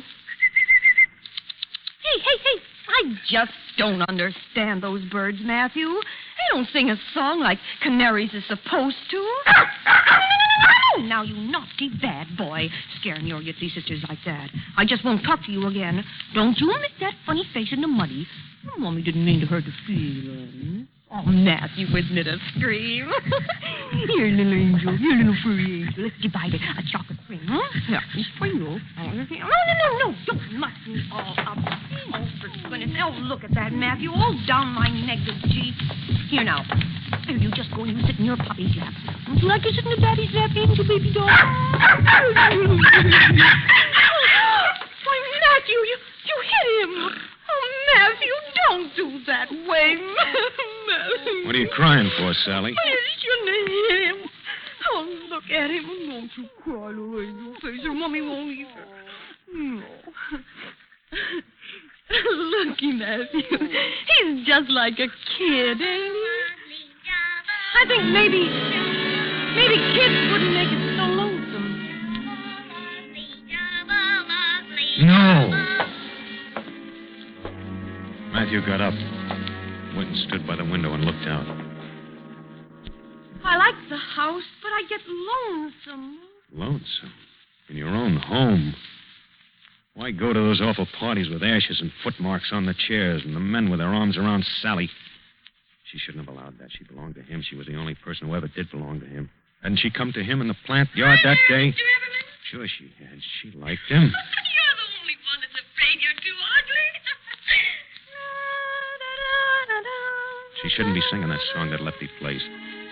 That Lefty pinching her cheek and laughing at him. She shouldn't have allowed that. Momsy's Yitzy angel head. And you wanted her to leave that dog alone. Why couldn't she treat him like that? Matthew looked out the window. It's too bad about the paint and the smoke that came over from so far from the plant. The weeds all around. He was surprised to see the tree look bigger. Maybe he hadn't noticed the tree for a long time. Matthew!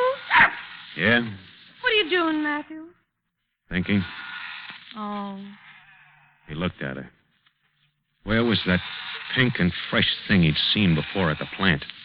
The face shining from the heat and the loose strands of hair caught in the breeze. Someone's called me by name. I like being called by name. A big, fat, blonde lump. Oh, these creams come from the dime store, and you can't even tell the difference. Where was that pink and fresh thing by the gate? Sally was standing by the canary cage and wiggling her wrist again. She hadn't done that for a long time, since Niagara Falls. Look, Matthew, I found that bracelet with the bells on it. I thought it might make the canaries sing. Come on, birdie do. Do you think they're sick, Matthew? I've never seen them so quiet before. Listen to the bells, birdie babies. Tinkle, here, tinkle, tinkle, tinkle. Matthew's hands were opening and closing at his sides, like they were grasping for something to hold and never finding it. I just don't understand those birds at all. You've gotten fat, Sally. Oh, it don't matter. I don't care. Nobody cares if a married woman gets fat. That's what Hazel says. I like Hazel. She's good company. I don't get down her way much now, though. Her ankles swell up from these French heels. Cute shoes, though, ain't they, Matthew? Makes the foot look small. Ankles swell up, but it does make the foot look small. Hers swell up, too. I don't know what's wrong with them, I do. Oh, I I wish I could get these birds to sing. Oh, I'm bored. Aren't you happy with me, Sally? Yeah, but we never do anything. Oh, I get crazy here all the time. I just get so I can't stay still another minute or I'll scream. If we had some kids, then maybe we'd mean more to each other, have something to talk to each other about. And kids is awful good company, and then conversation about kids is good company, and good talk between a man and his wife. Not you want to run. You want to kick the walls, tear the house down, anything. Mommy's little baby now, mustn't fall. No. Where was that terrace that he'd seen once upon a time? Some lovely duchess, maybe from 100 or 200 years ago. Now, there's no reason you can't tell me who you are. Your mask. I'll do it for you. Look at you. Maybe if he grabbed Sally, held her so close, that would make a difference. Ugliest, funniest boy I've ever seen. Matthew, ever. Why did it have to turn out this way? They said that a man ought to be married no matter what. I think nature's the grandest thing in the world, don't you? No matter what. I get so lonesome. We had kids. We mean more to each other. Can we go out? Oh, can we go out? Can we go out? Never like this. You could only stop all that noise. If you could only just get a minute to think without all that noise. Then you could get it. What? Sally was so fat. Matthew stuffed his mouth full of dime store chocolates, one after the other, one after the other, one after the other. The whole room began to turn. Matthew! Big, fat, blonde, all covered in pink.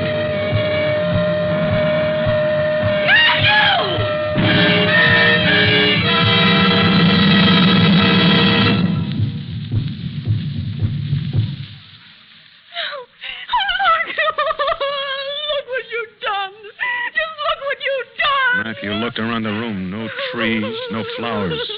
The canaries and the dog were quiet. Oh, Matthew, they was like kids to me. Little helpless babies. And you, just look at your hands. They're red, all red, wet. You're so ugly. The big blonde was still as could be, except her wrists. But her face hated him. She said he was ugly. Ugly. Can't you even say that you're sorry, Matthew? Matthew! Don't do like that with your hands. No! I don't want you near me, hear me? You get those awful hands of yours all over my negligee. Matthew! Matthew! Put your hands down! No! No!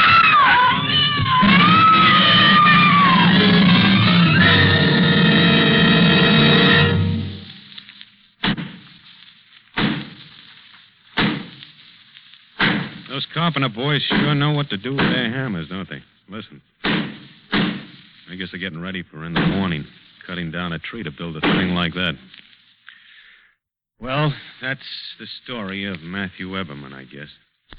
There's just one thing that I'd like to ask you, please. Sure. Anything you want. What can we do for you? Well, my name, it's all right to print that, but... Sure. I guess maybe you wonder how I could tell you all this, like I was talking about somebody else. Well, it's because Matthew Eberman wasn't ever a person I really wanted to be. He was somebody I knew and I didn't like. I hated him, just like everybody else did, because he was ugly. There's no excuse for what he did, poor old Matthew. Haiti makes so many lonely people. And it makes ugly people, too. Ugly and mean on the inside. I guess the best thing would be if everybody would... Wouldn't it be a nice world if people would... My name, see, that's all right, but no pictures, please. No pictures in the papers, huh? You know, mean an awful lot to me. You understand, don't you? There won't be any pictures in the papers, will there? Just promise me that and I'll be so grateful. No pictures.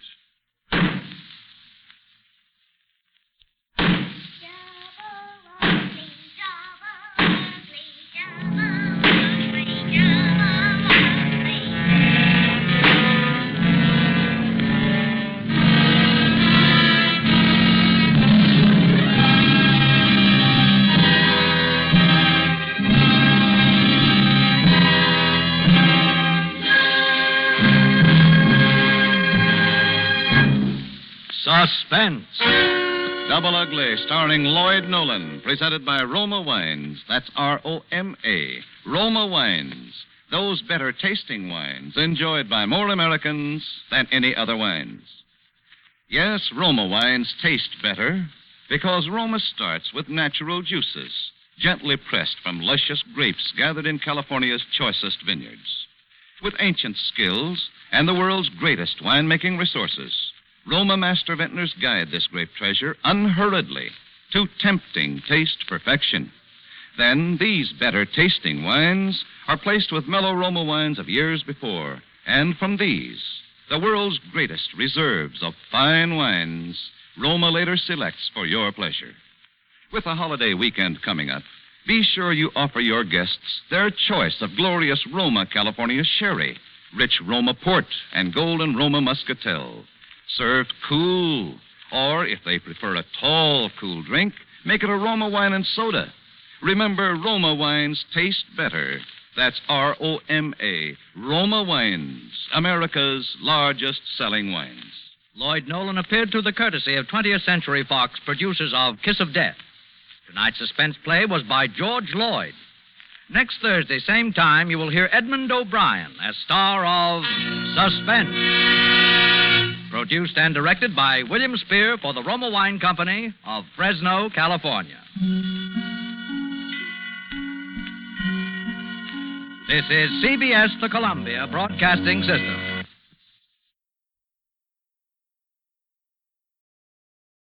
In just a moment, Suspense with Van Heflin.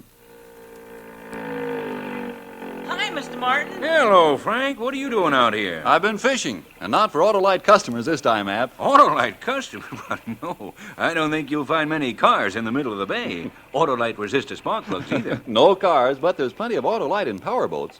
You know, more Autolite ignition systems are used in marine craft than any other brand. Old Reliable is the first thought of boat owners, too, eh? It'd be hard to get back to town if you had a breakdown out here. Yeah, we wouldn't get back to hear your Suspense show if that happened. Well, tie up alongside and let's listen to it here. I've got my portable.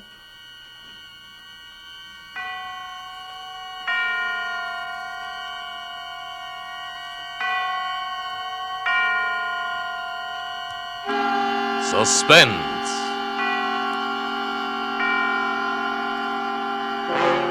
Autolite and its 60,000 dealers and service stations bring you radio's outstanding theater of thrills. Starring tonight, Mr. Van Heflin in Anton Leader's production of Song of the Heart, a tale well calculated to keep you in suspense.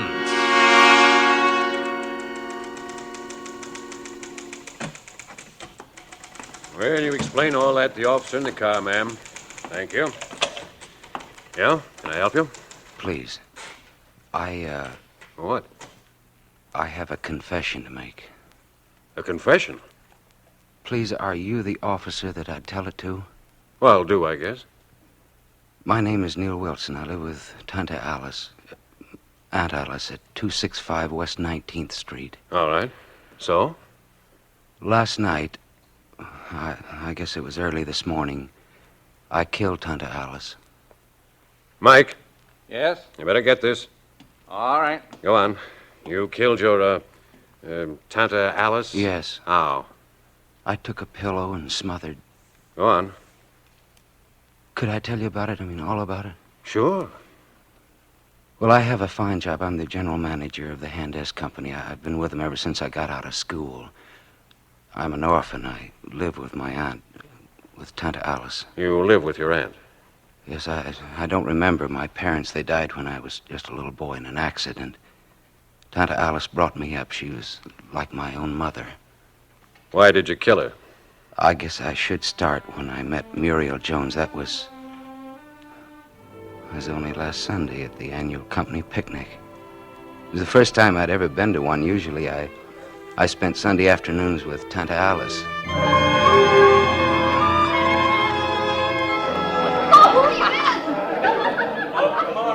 Everyone was at the picnic, from shipping clerks to executives, everyone.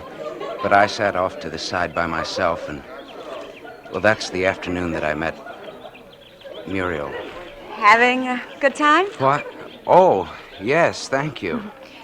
Isn't it a lovely day? Yes, it is. I'm Muriel Jones, accounting department. How do you do? I'm Neil Wilson. Yes, I know. Do you mind if I sit down here? Oh, no, please do. Thank you. It's really a beautiful day, isn't it? What are you staring at? Well, I didn't... Don't you like my blouse? Oh, yes, very much. I wasn't staring. It's a present. Gift from a friend. Oh, really? Mm-hmm. I like it because I've been told I had pretty shoulders. Do you think so? Yes. Yes, I do. Did you come alone? Yes. So did I. I had several invitations, but I turned them down. Why? Did I turn them down? Huh. Because I knew you were going to be here. Really? Mm-hmm. I've seen you at the office. You always look so strict.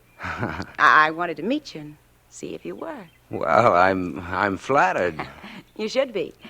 Most of the time, all the men chase after me. This is the first time I ever did anything like this. Got a cigarette? Oh, yes, I'm sorry. There you are. Thanks. Match? Yeah. Thanks. Don't you smoke? Well, not just now, thank you. Would you like to take me home? Well, yes, I would. Should we go now? All right. Aren't you going to help me up? Oh, yes, I'm sorry. Why, Mr. Wilson, how strong you... You smell of sunshine. What a pretty speech. Do you always kiss young ladies when you first meet them? I never have before. Never met a young lady like me before, have you? No, I haven't. Don't kiss me anymore here. Take me home.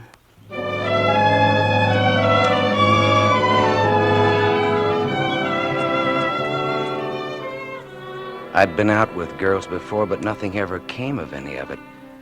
I'm too introverted, I guess, to make the first move, and the ladies that I'd known previously were not the kind who'd make the move for me. But Muriel did. And I thought that meant that she loved me.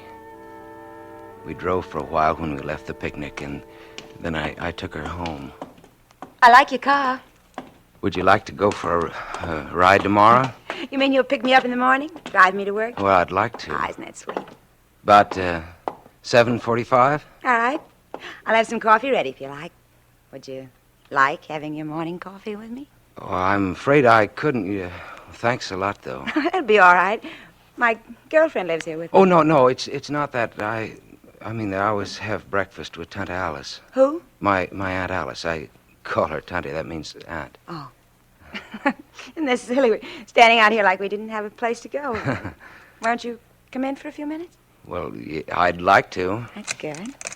I know you'll excuse the looks of the house. I left this morning before I had a chance to straighten things up. You just sit down there.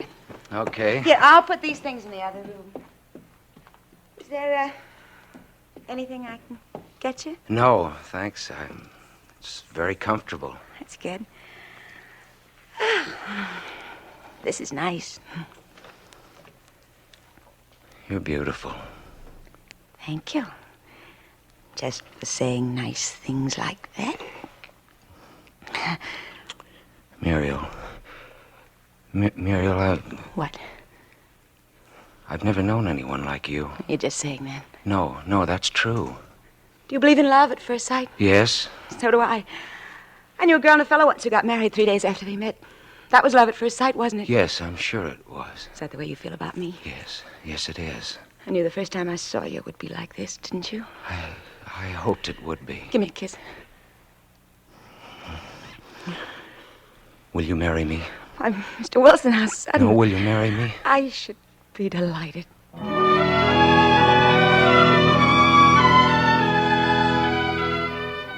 I drove home without knowing where I was going. I felt as though I'd never breathed before that day.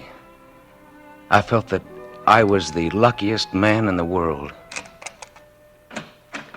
Neil, dear? Oh, yes, Tante Alice. Did you have a nice day at the picnic, dear? Oh, I had a wonderful day. Well, aren't you going to kiss me? Oh, sure. Why, Neil, dear, what's that on your mouth? What? Where? It looks to me like lip rouge. Where? On your mouth, dear. And on your cheek, too. Why, Neil, dear. Well, it was. You better let me wipe it off. Who is the girl? Do I know her? Her name is Muriel Jones. She works at the office in the accounting department. How is it that I've never met her if you've known her so long? Well, I haven't. I just met her today. You just met her? It was. And she. Well, Tante Alice, it was love at first sight. Was it, dear? Yes, we're going to be married. When, dear? Well, pretty soon, I think. Am I going to meet her? Yes, I'll bring her here to dinner tomorrow night. All right, dear, all right. We'll have a nice dinner for her. Well, you'll like her, Tante Alice. She's a wonderful girl. I'm sure she is, dear. I'm sure. You better get some sleep now. Tomorrow is a work day, you know. There's something special you'd like for breakfast? I won't be having breakfast here in the morning, Tante Alice. Muriel's fixing coffee for me at her house. Just coffee? Well, that's not enough breakfast for a man with a day's work to do. Oh, coffee's plenty. But you've never had just coffee for breakfast, Neil, dear. No, it's enough. Thanks anyway. All right. All right, then. I'll just have a little fruit juice here for you before you leave. No, never mind, Tante Alice. You can sleep in the morning. I'm having breakfast with Muriel.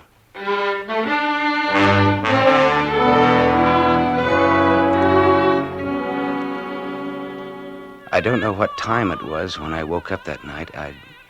I'd been dreaming of Muriel. I remember the street lights were out.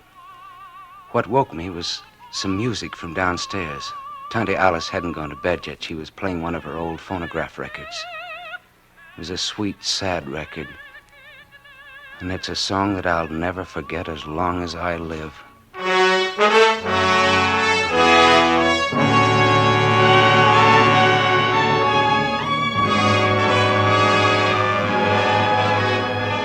For Suspense, Autolite is bringing you Mr. Van Heflin in radio's outstanding theater of thrills, Suspense.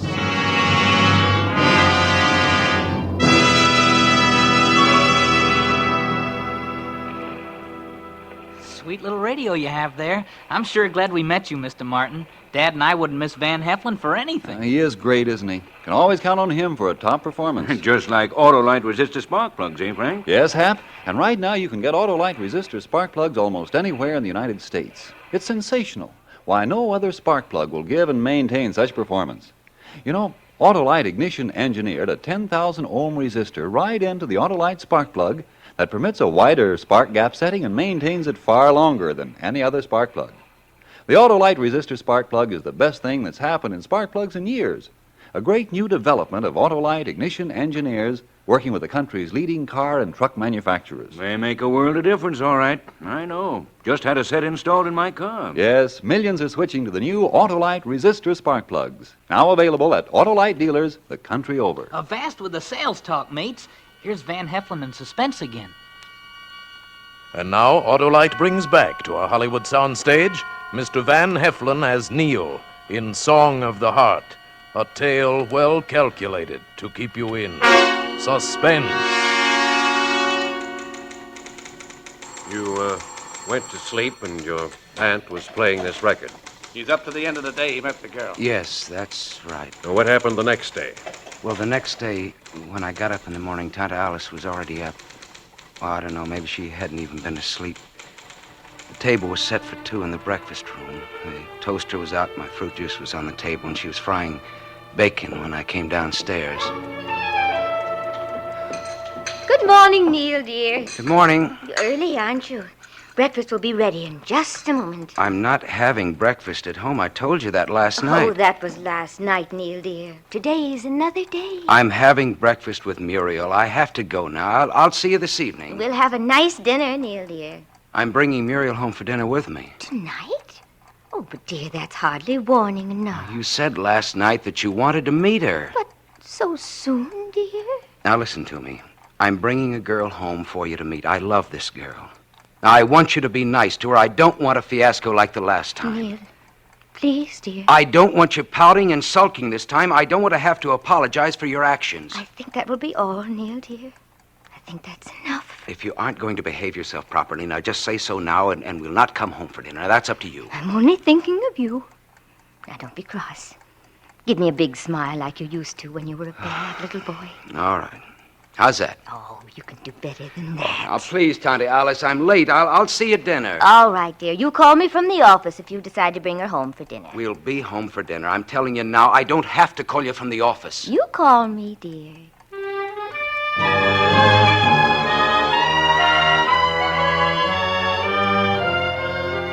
You see, the last time I tried to bring a girl home, Tante Alice had acted just the same way. She'd behaved so badly that I'd never done it again. That had been after the junior class party at high school. It's 13 years ago, and I'd never done it again. I waited for Muriel after work that evening, and we drove toward my home together. Hold your head still so I can kiss you. Let's get married tomorrow. Why, Mr. Wilson, how sudden. No, really. Well, what about your Aunt Alice? What about her? She won't be angry at me, stealing you away from Why her? should she be? Well, the way she's hung on to you. For instance, why doesn't she live by herself? Well, I don't know. We've been together so long, I guess. Sure, but after all, she's only your aunt. You've got a life of your own to lead. She's got enough money to live by herself. Oh, it's not money. She's quite wealthy. How did you know she had money? Oh, I heard someone at the office talk about it. Oh. Look, incidentally, Aunt Alice might act a little strangely when I bring you in the house. Just don't pay any attention to her. If she tries to do anything or say anything to upset you, promise me that now. Huh? I promise you. I can understand her being upset at someone taking you away from her, though. After all, it takes one to know one.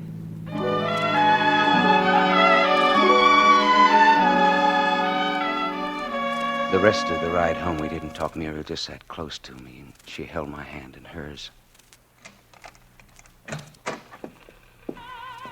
I'll take your coat. Oh, thank you. Come on, let's go into the living room. What's that playing? Oh, that's the phonograph. Pretty old machine, isn't it? Oh, that's Scratchy? it's the record scratching. That's what she was playing last night.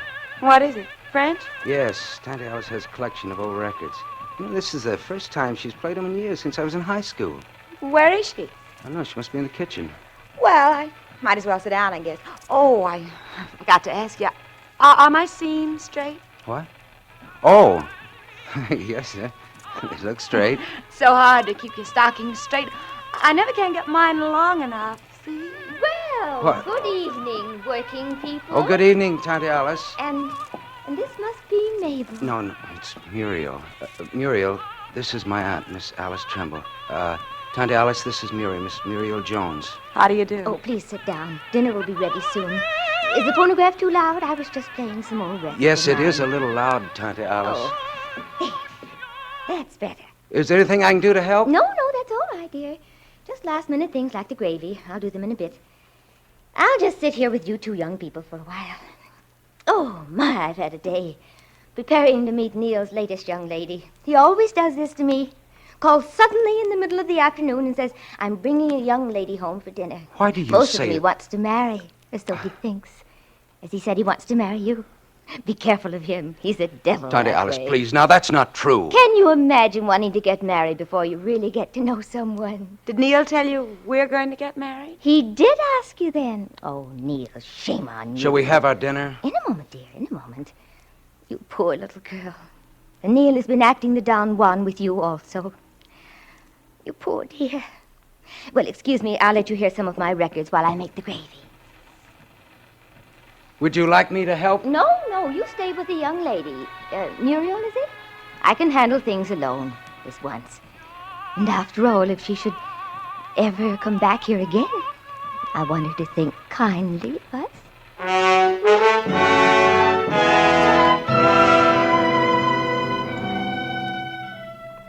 Wasn't that a nice dinner? Very nice, thank you. Did you enjoy your dinner, Neil, dear? Yes, it was very nice, Tante Alice. Muriel, would you like a cigarette? Thanks. Neil, dear, don't you think you should take the girl home now so that we can go to bed? Well, you can go, Tante Alice. We'll sit here for a while. Well, all right. I'm very tired. Good night, young lady. I do hope you stop in and see us again someday. I'm always delighted to meet Neil's friends. Neil, dear, you haven't oiled my door. What am I going to do with her? What am I going to do? I don't think I've ever been treated that I'm way. sorry, darling. Please believe me. I'm sorry, but what can I do? How can I get rid of her? Just leave. When we're married, we'll leave. Oh, she'll follow us. I'm all she has in the world. I wish she were dead. Neil. No, I wish she were dead. What good is she to anyone? Hanging on for dear life to me, holding me, afraid that I'll go out on my own and have my own life and that she'll have no part of it. Oh, sure, she's been good to me and she's worked for me, but I've been good to her, too, and I've helped her. We'll go away together. She won't follow us. Have you enough money? Well, I think so. Yes, I have enough. And then there's always her money. She has it lying all over the house. She doesn't believe in banks. Well, you could take some of that. I think that's fair. Oh, listen, we better be quiet. She'll hear us. Well, I'll turn the phonograph on, then she won't. You're right, though. About what? What use is she? She has money which she doesn't need. She's unhappy living alone. Would kill her to live alone, and yet... I hate to say this, dear. I won't live in the same house with her. No, I don't blame you. I was thinking there are a lot of people whose time's finished. Yeah. You know, that they've done all they're good for. I read once where Eskimos put their aged people on ice floes and push them out into the ocean. No ceremony, no sorrow, just that it's the end of their time of usefulness, and that's that. Neil. You know, it would be doing her a favor. She wouldn't know. Well, you did say she wouldn't live long without you, Neil, that she'd probably die of loneliness. She's never been alone. And if she is going to follow us, like you said, then I'm sorry I can't marry you, Neil, and that's hard for me to say because I love you. I don't think I've ever been in love before. Never before you. I need you, Muriel, very badly. I think that we should have the opportunity to make good with our lives. Sure we should. But how? As gently as possible. Yes. You know, I think, What? Well, after she's asleep tonight, just put a pillow over her face. No one will ever know. It would be doing her a favor, Neil. Look, they couldn't tell. I mean, they... How could they? Well, she's old. She's smothered in her sleep. Yeah, that's right. And we could use her money to go away. After all, she won't need it. That's true enough. It's here in the house? Well, all of it, it's in cash, $5,000 or something. Muriel, look, you do love me now, don't you? You know I do. Kiss me. What was that? Oh, Tante Alice. Yes, Neil, dear. I was listening to the record playing. I'm so glad you children enjoy it. Isn't it a lovely song? You know what it means? No. No, I don't. Turn it off, please, Neil, dear. It's all right. Oh, I feel so odd tonight. I think I should like to tell you a story before I go to sleep. Would the girl mind? Go ahead. That record tells a story about a boy and his mother. The boy lived at home with his mother, and the boy met a girl, and the mother didn't like the girl and warned the boy away from her. But the girl used all her wiles on the boy, and the boy turned against his mother. And the girl told him that proof of his love for her would be that he killed his mother. And proof of the killing would be that he brought the girl his mother's heart. And so the poor boy killed his mother and took her heart to bring it to the girl. And on the way, he stumbled and fell, and the heart escaped his hands. And before he could get to his feet again, or even see if he was injured from the fall, the heart spoke, and the heart said to him, "Are you hurt, my son?" I cried when I heard that song the first time. Such a sad... You'd better go to sleep now. It's late. Good night, Neil, dear. Sleep well. Sleep well.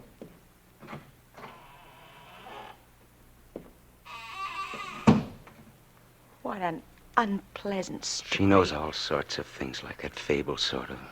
She gets older, she quotes them to me at great length.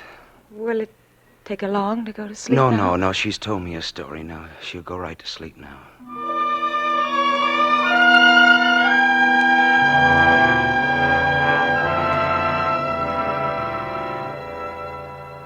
We sat there and waited, not saying anything, not touching one another, just waiting.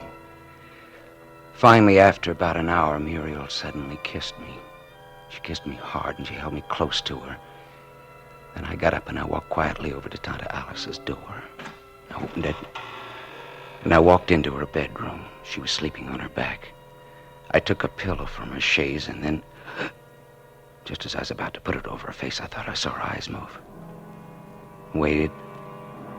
No, I was mistaken. She was sleeping soundly, just as she always did. I lowered the pillow softly over her mouth and nose, and then I held it there. Watched her chest until there was no movement from her breathing. Then I opened her bureau drawer and took out her money box. And then Muriel and I left the house. All right? Yes, all right. And don't feel badly. You did a good thing. It's just like a mercy killing. It was for her own good. I know that. We've got each other now and a whole life to live together without any interference. I know. I'll drive. Poor baby. You're upset. All right. Can I have the keys? Yes, right here. Oh. What? Did you take the pillar off her face? Oh, no, I forgot. Run back and do it. You can leave the box on the seat. Hurry now.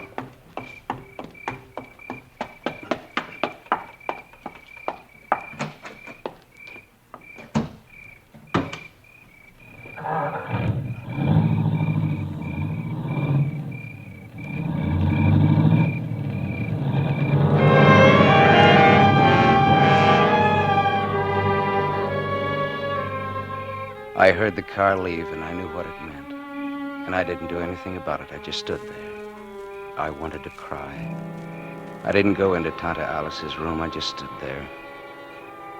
After a while, I opened the front door again, went and sat down on the steps and waited for the light to come. And all night long, I heard the record playing in my brain, and I heard Tante Alice saying, "And the heart spoke, and the heart said to him, 'Are you hurt, my son?'"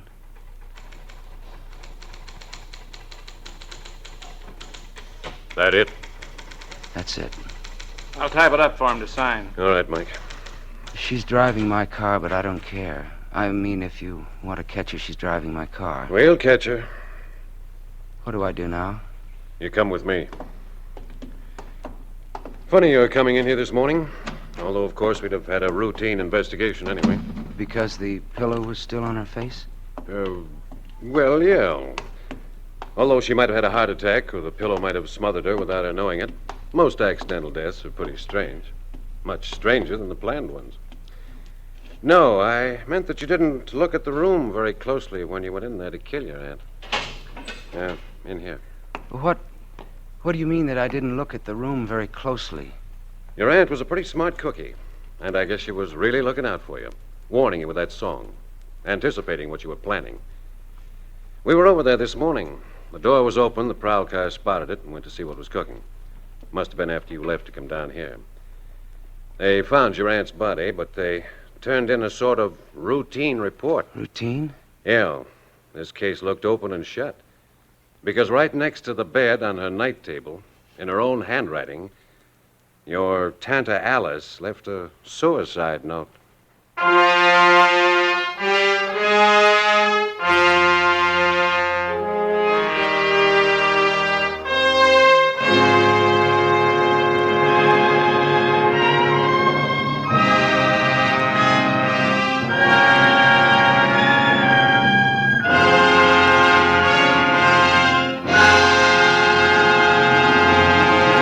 Thank you, Van Heflin, for a splendid performance. Mr. Heflin will return in just a moment. Why, that show was a knockout. Well, thanks for letting us listen, Frank. Always glad to do a friend a favor. Well, you must have lots of friends, Frank. You do plenty of folks a favor, telling them about Autolite resistor spark plugs. Well, Hap, every car owner who switches to Autolite resistor spark plugs does himself a favor. When you replace your narrow gap spark plugs with the sensational new wide gap Autolite resistor spark plugs, you can tell the difference in your car. You got advantages like smoother idling and saving gas. So always remember, Autolite means spark plugs. Ignition engineered resistor spark plugs. Autolite means batteries. Stay full batteries. Autolite means ignition systems. The lifeline of your car.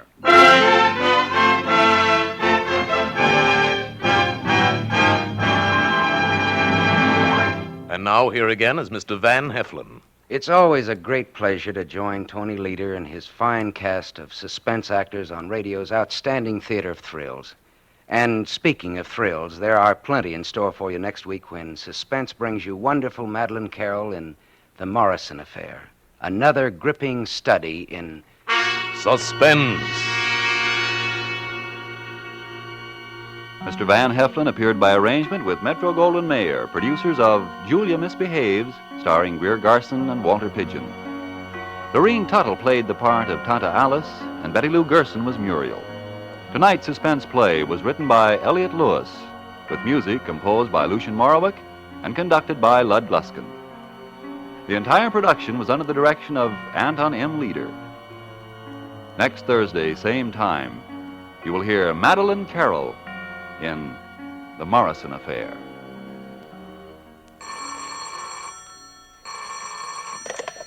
This is the Autolite Suspense Show. Go slow. Death and danger travel in fast company. Good night. Switch to Autolite. This is CBS, where 99 million people gather every week, the Columbia Broadcasting System.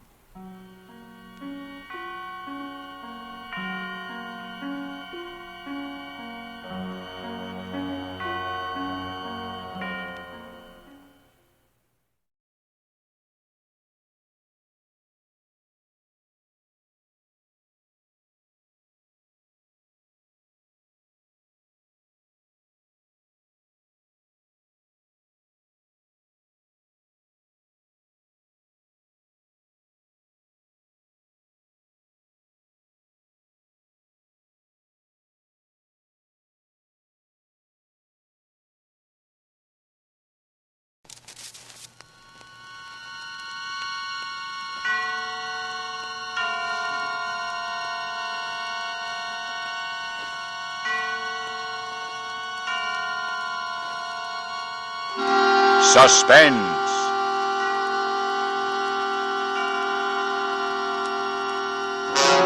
Radio's outstanding theater of thrills bring you an hour, a full 60 minutes of suspense. Directed by Anton M. Leader and produced by Robert Montgomery. Tonight, two great suspense dramas. John Collier's Wet Saturday and W.F. Harvey's August Heat. Performed by two distinguished casts of radio actors. Two complete stories joined in 1 hour of suspense.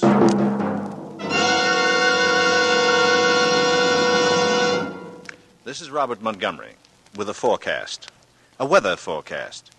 If you doubt my qualifications as a meteorologist, I don't blame you. I have none. But I do have more specific information than the chap in Walt Mason's poem, The Statesman. Perhaps you remember. The statesman throws his shoulders back and straightens out his tie and says, "My friends, unless it rains, the weather will be dry." Yes, I can do much better than that. Even with the same elements, rain and dry weather, I can improve on that forecast. For the next hour, I predict rain, followed by a sudden hot spell. Further, and you can check me on this, I predict that the rain will fall in the first half of the hour and that the second half will be given over exclusively to heat. I guess you could say I predict weather in 2 acts. Unusual weather, too.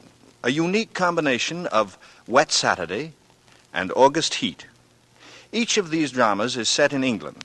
Each is complete in itself, and each is conditioned by its own weather and by its own suspense. Because these plays exemplify 2 classic studies in radio suspense drama, we have selected established radio stars to interpret them. Dennis Hoey as Mr. Princey in Wet Saturday, and Barry Kroger as James Clarence Withencroft in August Heat, with supporting casts of distinguished radio players. Next week, when we present the suspense version of the screen drama Night Must Fall, we shall feature a cast of motion picture actors. As Danny, I will be joined by Dame Mae Whitty in her original role of Mrs. Bramson, together with Heather Angel and Richard Ney. But now to the first half of our show and my prediction for rain. With the performance of Dennis Hoey as Mr. Princey, and with John Collier's English classic, Wet Saturday, we again hope to keep you in suspense.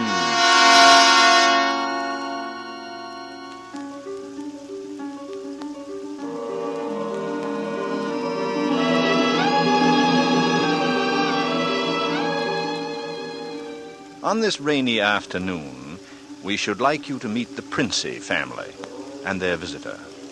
They are, of course, at home. Mrs. Princey, daughter Millicent, George, the son and heir, sprawled on a couch, and finally Mr. Princey, biting on a dry pipe. Their living room is dull and overstuffed. Rain beats at the windows.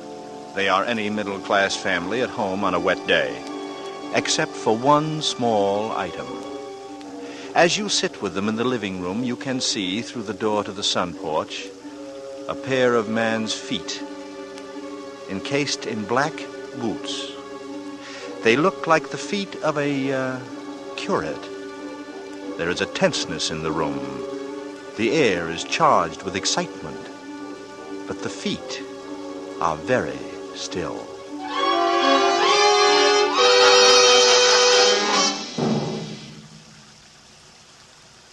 Don't keep staring at them. Listen to me, all of you. Don't you see? They'd hang her. That's what they'd do, they'd hang her. Oh, Fred, it's too awful. Awful, it's catastrophic. A supposedly sweet, gentle, intelligent girl. Respected. Loved by the whole village doing a thing like this. Think of the publicity, the disgrace. Do you think I'm going to resign from the bench, the vestry, sell out, live in some foggy hotel abroad? Oh, no. No, I'll kill myself. I will. Don't be a fool. Any more than you have been, the governor means. Be quiet. It wouldn't be so bad if it were you, George.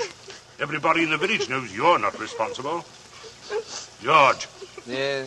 Get off that couch. Sit up on your spine. You might be of a little use here, if you could think. Oh, but I say, Governor, this isn't my funeral. Shut up. As long as I can remember, George, you've been a trial and a tribulation to me. I can't stand it. I can't stand it. You've got to stand it, my dear. And keep that hysterical note out of your voice. Do you hear? Yes. We are talking about the weather. Now, George. Mm-hmm. George, if he fell down the old well, say, striking his head several times, what about him, I really don't know, Governor. What about it? Don't be an ass. I'm asking you to think. He'd have had to hit the side several times, 30 or 40 feet. And at all the correct angles. No, I'm afraid not. I'm afraid not.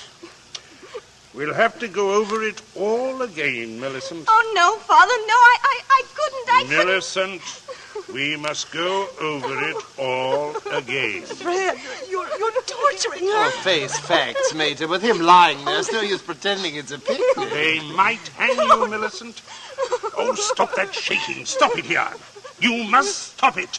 You must keep your voice quiet, Millicent. Millicent! We are talking of the weather. Now, we will proceed. I can't. Not with those boots there.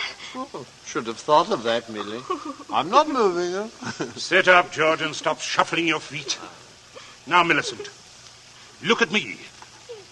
Answer me truthfully. You hear? Answer me. You were on the croquet court. Yes. Who knew you were in love with this wretched curate? Oh, the whole village knows. They've been sniggering about at the pub for 3 years past. Shut up, George. Millicent, we continue. You were on the croquet court. Yes. You were putting the croquet set in its box. Yes. It was starting to rain. I was carrying the balls and the mallets into the sun porch. The box was there. You heard someone enter the garden gate and come across the yard. Yes. Could you see who it was? Not at first. I was going into the sun porch. I threw down all the mallets but the red one and turned around. It was Withers. Yes. So you called him? Yes. Loudly? Oh. Did you call him loudly? Could anyone have heard? No, Father. I'm sure not. I didn't really call him. I just spoke his name. He saw me when I went to the door. He just waved his hand and came over. How can I find out whether there was anyone about? Whether he could have been seen? I'm sure not, Father. I'm quite sure. Right, so you went onto the sun porch. Yes, it was raining hard then. What did he say? He said, "Hello, Millie," and excuse his coming in the back way, but he'd set out to walk over to Leiston. Yes? And he said, passing the park, he'd seen the house and suddenly thought of me. And he thought he'd just look in for a minute. He had something he wanted to tell me. Go on. He said he was so happy, and he wanted me to share it. He'd heard from the bishop that he was to have a vicarage, and it wasn't only that, it meant that he could marry. And he began to stutter and get all confused. And of course I thought he meant me. Don't tell me what you thought. Tell me exactly what he said and nothing else. Well... Oh, stop crying. It's a luxury you can no longer afford. Tell me what happened. He said, no. He said it wasn't me. It's Ella Bragdon Davis. and he was sorry and all that. And then he went to go. And then? I went mad. He turned his back. I had the red mallet of the croquet set in my hand. I'd forgotten to drop it when he came in. I went... Did you shout or scream? I mean, as you hit him. No, I'm sure I didn't. Did he? Come on, speak up. No, Father. And then? I threw it down. I came straight in here. I went to look for Mother, that's all. Oh, my poor baby. And you're sure no one else was about? No one, no. Leave the child alone, Fred. Oh, not such a child, Major. Oh, Millie, I had no idea. Keep quiet, I'm thinking. You see, George, he probably told people he was going to Leiston. Certainly no one knows he came here. But he didn't decide until he crossed the park. He might have been attacked in the woods. You must consider every detail. A curate with his head battered in. Don't, Father, don't. A curate with his head battered in. Who would want to kill Withers? Who'd kill Withers? Well, I would. With pleasure. How do you do, Mrs. Prinsep? Captain Smollett. Captain Smollett? Well. Oh, sit down, pray. Mustn't get up for me, Mrs. Prinsey. You either, Millicent. My word. Just being neighborly on a bad day.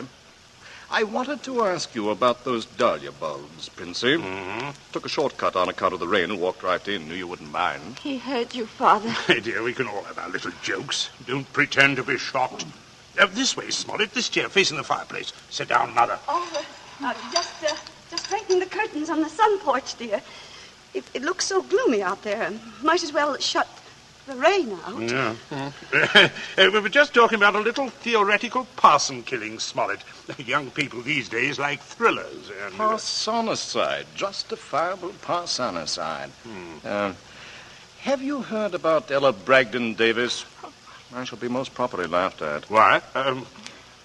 Why should you be laughed at, Smollett? Oh, had a shot in that direction myself. Yes. She half said yes, too. Hadn't you heard? She told most people. Now it'll look as though I got turned down for a white rat and a dog collar. Too bad. Oh, well. Fortune of war, you know. Yes, fortunes of war. Odd how it happens, isn't it? Sit down, Smollett. Mother, Millicent, console Captain Smollett with your best light conversation. George and I have something to look at outside. This rain, bad, very bad. Come on, George, come on. Right, come on. Governor, right. The press will leave raincoat. Oh, no, I don't think so. Just make yourself at home, Smollett. Make yourself at home. A cigarette, Captain Smollett? Yes, thank you. Thank you. Nasty day to be going out. It's something about the old well, just off the sun porch door, you know. This terrible sodden weather seemed to have loosened some of the stones. Too bad. Dash too bad. Spoils the tennis and croquet. I mean, a day like this. Doesn't it, Minnie? Yes, it does. She was practicing out on the croquet quite earlier. But do pull your chair up near the fire, Captain. It was so damp we thought it would be cozy to light it. Oh, thank you. I'm quite comfortable. I hope you don't feel too bad about Ella Bragdon Davis. Well, can't always win, you know. Can't understand, though, what you women see in these bloodless clerics. Oh, I always thought Mr. Withers is a very charming man. Oh, yes, quite agree. But why should anyone want to marry him? You wouldn't want to marry him, would you, Millie? Not now. That is, I used... Oh, no, of course not. Smollett? Yes? Vincent? Oh, good Lord, man. You do come in on a fellow sudden, eh? Yes, sir, it did. Oh, don't mind this old double-barrel shotgun. Been working on it. Smollett, may I have your attention for a minute? There's something on the sun porch I'd like to show you. Yes. Yes, of course. Smollett, George and I went out to see if we could shoot some rats, which have been driven out of the old well by the high water. Afraid they might get into the house, you know. Now, you must listen to me very carefully. Very carefully. Or you will be shot. By accident. Princey, what's gotten into you? Well, you heard me ask as you came in who would kill Withers. You also heard Millicent make a comment. An unguarded comment. Well, what of it? Very little. Unless you were to hear that Withers had met a violent end this afternoon. And that, my dear Smollett, is what you are going to hear. What? Withers? Dead? Yes. Well, who killed him? Millicent. Oh, good Lord. Yes, it's a mess. And, of course, you would have remembered and guessed. Maybe. Yes. Yes, I suppose I should. Therefore, you constitute a problem. Yes, but why did she kill him? It's one of those disgusting things, you know. Pitiable, too. She deluded herself that he was in love with her. Good heavens. Minnie? Ah. Yes, of course, I see. He told her about the Davis girl, Ella Bragdon Davis. I understand. I've no wish, as you will comprehend, that you should be proved either a lunatic or a murderess. I could hardly go on living here after that. Besides, I'm rather fond of Millie. Quite. On the other hand, you know about it. Yes, I see. That makes me a problem. Mm-hmm. You're wondering if I could keep my mouth shut if I promised. I'm wondering if I could believe you. But if I promised. If things went smoothly, yes. But not if there was any sort of suspicion, any questioning. You would be afraid of being an accessory. I don't know. I do. What are we going to do? Well, I can't see anything else. You would never be fool enough to do me in. Can't get rid of two corpses, you know. I regard that as a better risk than the other. Could be an accident, you know, or you and Withers could both disappear. There are possibilities in that. Oh, see here, you can't... I can, but there may be a way out. There is, Smollett. You gave it to me yourself. I did? Mm-hmm. What? You said you would kill Withers. You have a motive. Oh, look here, I was joking. Listen, Smollett. I can't trust you. You must trust me. Else I will kill you now in the next minute. I mean that. You can choose between dying and living. Well, go on. There's the old well just outside the sun's porch door. That's where I'm going to put Withers. No one outside knows he's come up here this afternoon. No one will ever look in there for him unless you tell them. Now, you must give me evidence that you have murdered Withers. I murdered him. Why do you want that? So that I shall be dead sure that you will never open your lips on the subject. I see. What evidence? George, hit him in the face. Sure. Oh, George, don't. Keep off this. Captain, you should be more careful. Look what your teeth did to my knuckle. Again, George. Okay. Oh, I can't stand it. Father, how can you? Quiet. Oh, no. I'm sorry, Smollett, but there must be traces of a struggle between you and Withers. Then it will not be altogether safe for you to go to the police. George, get the croquet mallet. Take your handkerchief to it. There it is on the sun porch floor. There, Captain. There's your weapon. As I told you, Smollett. Now you'll just grasp the end that mashed with his head. I shall shoot you if you don't. Yes, but good Lord, you can't... All right. All right. That's it. Now deposit it by the side of the house, outside. Out of the rain, of course. Oh, wait, George. First, you'd better pull a few hairs out of his head and put them under the nails of Withers' right hand. No, wait. Sorry to muss up your hair, Captain. Shut up, Smollett. No, that's all we need. Enough, Mr. Withers. Now we'll fix it right up. I'll be right with you, Governor. Smollett, you may turn round. Withers is just there on the sun porch. Draw back the curtain.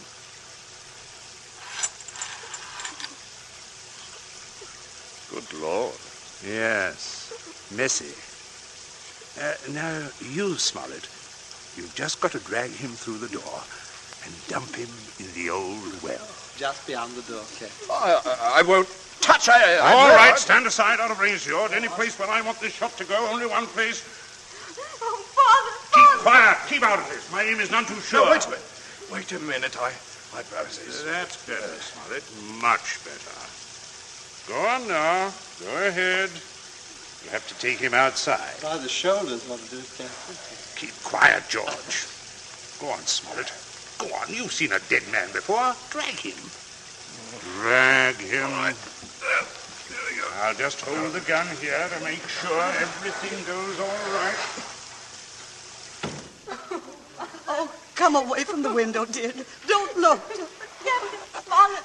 Oh, your father is a very resourceful man, Millicent.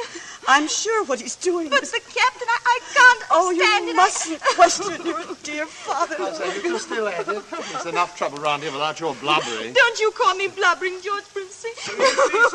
Everything is perfectly safe. Remember, no one knows that Withers came here. Everyone thinks he walked over to Leicester. That's 5 miles of country to search. They'll never look in our well. You see how safe it is? I guess so. Good heavens, man, you're dripping wet. Why didn't you slip on your raincoat? Tea ready, my dear? In just a minute, dear. I'll ring for Bridget. Exactly what you need, Smollett, a cup of tea. Best thing in the world to ward off a cold. Sit down, won't you? Sit down. Oh, don't mind getting the chair wet. Thank you. A cigarette? Help yourself. I stick to my pipe. Funny how you get attached to them. My wife always says, Mrs. Princey, everything's hot now. Oh, yes, Bridget. Put the tray in front of me. Here on the table. I That's it. say, Captain, you've cut your lip. I just knocked it. Oh, why, how dreadful. Here, Bridget. Here. Give the captain this cup. No, thank you. I think I'll be running along if you don't mind. Why, Captain Smollett? Without any tea? If you don't mind, Mrs. Princey, if I could just have my raincoat. Oh, I'll get it for you, Captain. This is very distressing, Smollett. Very. Yes, well, I'll be all right presently, I'm sure. Here you are, sir. Let me help you. Thank you, young man. There. Better go out the front way, Smollett. Walk is dry. Let me hold the door for you, Captain. And don't worry, old fellow. Don't worry at all. No, I won't. Oh. Good afternoon. Nothing serious, I imagine. A little rest and he'll be as right as rain. By the way, Millicent, you're not looking any too well. Oh, not well at all. I'm sure it was the croquet court. Being outdoors in weather like this is simply foolhardy. Oh, the Major's right, Millie. You saw what happened to Captain Smollett. Come along, dear. I shall give you a hot foot bath and put you to bed. A couple of days in bed and you'll be fine, dead. Get plenty of rest, Millicent, and don't worry about a thing. That's the best cure. I guess I'll have a little rest too, Governor. It's a fine afternoon for a nap. Indeed it is, son. Indeed it is. Well, enjoy yourselves. I'll see you later. I'll see you all later.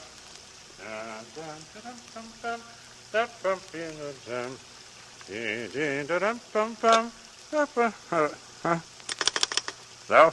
Your number, please. Would you get me the police station? Police station? Right away, sir.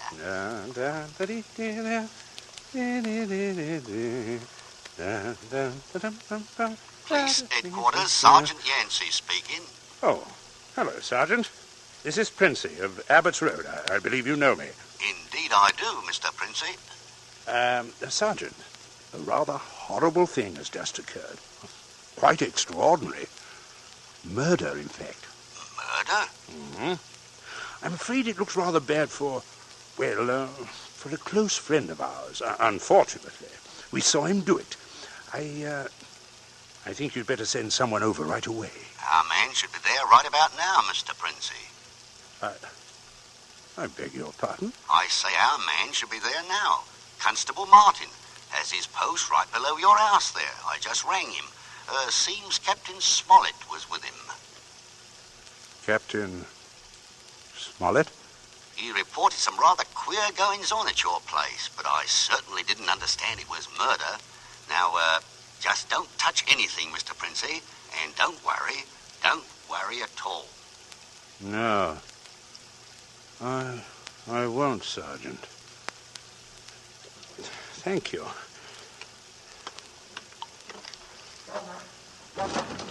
Where are you going? Right here, and stop shouting. We have some visitors, Governor. Yes, I can see that. Well, Constable, good afternoon. Mr. Princey? And Smollett, I say, what a remarkable fellow you are, coming back like this. Here to reenact the crime? Only the one against me, Princey. The one against the curate I leave to you people. Extraordinary sense of humor. Mr. Princey, I just had a look at what's in your well. Not a pretty sight, that. Not pretty at all. Yes, Constable. Captain Smollett was thorough, if nothing else. You saw him when he did it, sir? Out in the back? Oh, quite. We were just returning from a walk. Smollett evidently had been laying for the curate, hiding out there in those bushes by the road, I imagine. He was never inside this house? Never, no. And you say, Captain? I say that while I was inside this house, a guest of the family, I was coerced into dragging the curate's body outside and dumping it into the well. Well, there we are. No, not entirely, Constable. I'll just remove my raincoat and demonstrate how damp I got my clothes when I went outside without it. That's interesting, isn't it? Yes, quite. He undoubtedly removed his coat at some point between here and your post. I might as well tell you that his weapon, a red croquet mallet, is out by the side of the house. I shouldn't be at all surprised, but you might find his fingerprints all over it. All over the end of the mallet, Constable. The end that mashed Wither's head. Not the end I'd have to grasp in order to do the mashing. Governor, That's a decent try, Smollett, but it won't work. There must be other evidences, Constable. You'll undoubtedly find them when you examine the body. He means my hair under Wither's fingernails. Well, sir, you know, I happened to notice something when young George there opened the door for me. If you'll look carefully, I believe you'll find a few of my precious hairs under his nails, too. What are you trying to suggest? Constable, this is an utter waste of time. So far as violent struggle between Smollett and Withers is concerned, Smollett's face speaks for itself quite eloquently, I believe. Oh, yes, but no more eloquently than your son's knuckle. Huh? As you see, Constable, No, look here. no. Here. A fresh abrasion. He did that on my teeth. Or, did he? What? I say, or did he? You know, he might have done that on Wither's teeth. Yeah, I see. I see what you mean. But I didn't, Governor. He said that I... Keep still, you nitwit. Let me think. Let me think. As a matter of fact, George, the more I think of it, the more I'm convinced it was your voice I heard. Quite My a voice? vigorous quarrel. Something about the, curate jilting your sister. Don't be ridiculous, Smollett. Very well, Princey. If he didn't do it, who did? That's what I'd like to know. How about it, Mr. Princey? That is a sticker, all right. George, my boy, it looks like you're elected. Elected? What do you mean? I didn't do it. Why, I never... Keep your mouth shut. I won't. I'm not going to take the blame for her. Millie really did it. She did it with that mallet. I saw her do it. You could prove that? Prove it? Oh, yes, her fingerprints on the mallet, on the handle. Why, George. Don't you remember when you made me touch the mallet? Huh? When you picked it up with your handkerchief? George, I'm sure you wiped that handle clean. Oh, well, yes. I could hardly expect you to remember that if you, can't even remember killing the curate. Governor, I told you to keep still, George. I'm thinking. Governor, you're not going to stand there and let him say that. As long as I can remember, George, you've been a trial and a tribulation to me. You shouldn't have done it, George. You really shouldn't have done it. Now, let's all have a cup of tea. Nothing like it in weather like this.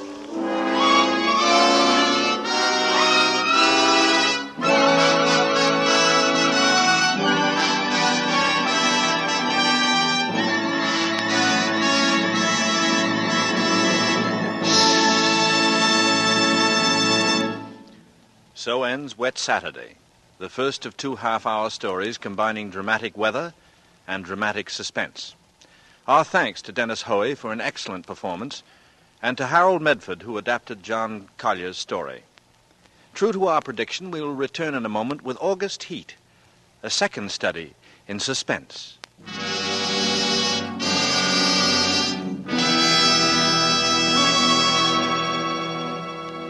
This is CBS, the Columbia Broadcasting System.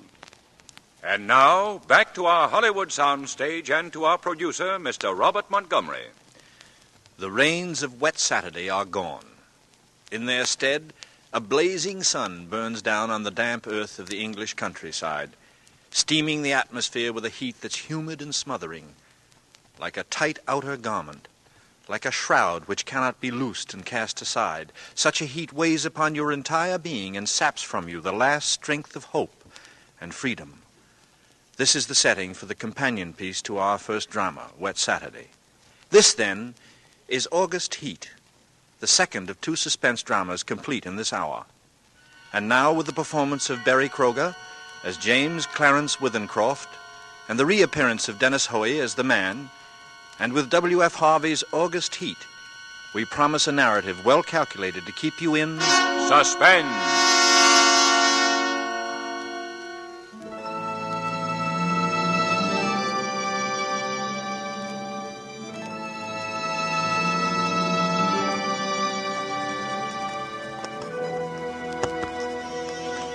Fenistone Road, Clapham, August 20, 1947. I have had what I believe to be the most remarkable day in my life. And while the events are still fresh in my mind, I wish to put them down on paper as clearly as possible.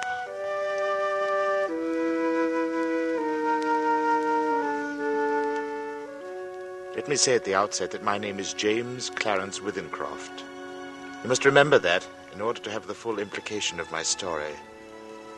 James Clarence Withencroft. I'm 35 years old, in perfect health, never having known a day's illness. By profession, I'm an artist. Not a very successful one, but I earn enough money by my black and white work to satisfy my necessary wants. My only near relative, sister, died 5 years ago, so that there is no one in particular to whom I address this manuscript. Only you, who might by chance read it someday. For, because of the peculiar circumstance about which you will soon hear, I have the strong premonition that I shall never live to tell anyone about it.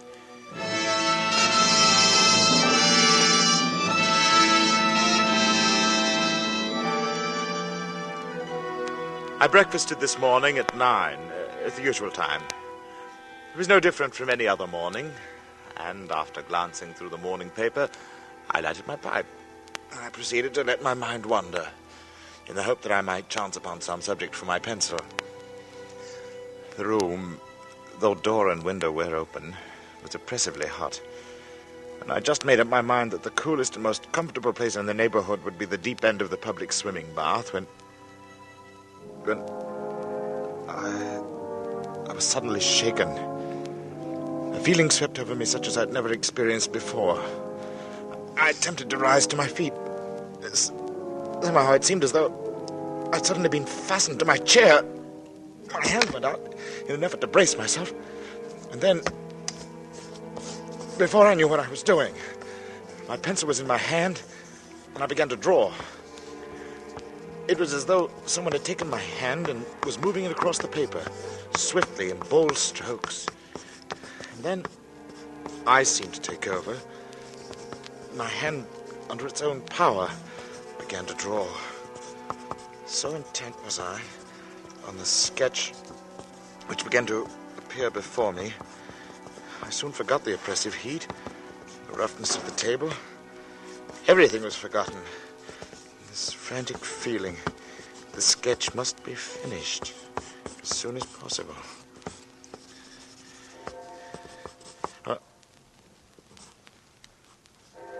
I had no idea how long I worked until I heard the clock of St. Jude's in the distance. It was 4 o'clock, and I had started just after breakfast. Now, for the first time since I'd begun, I actually seemed to see what I'd been sketching. I was surprised. The final result was, I felt sure, the best thing I'd ever done. It showed a criminal in the dock immediately after the judge had pronounced sentence. The man was fat, enormously fat. The flesh hung in rolls about his chin. It creased his huge, stumpy neck. He was clean-shaven. Perhaps I should say a few days before he must have been clean-shaven. And he was almost bald. He stood there before the judge, his short, clumsy fingers clasping the rail, looking straight in front of him. The feeling that his expression conveyed was not so much one of horror as of utter, absolute collapse. There seemed nothing in the man strong enough to sustain that mountain of flesh. And then I saw that the sketch was not complete, for the man's other hand seemed to be clutching an instrument of some kind, of weapon, but had not been completed. I had made this sketch, yet I had no recollection of what I'd intended the man to carry in his other hand. I took up my pencil again, and I attempted to fill in the fuzzy outline. It was useless. It was as though my fingers had suddenly turned to lead. I sat down. I felt the moisture slowly forming on my forehead.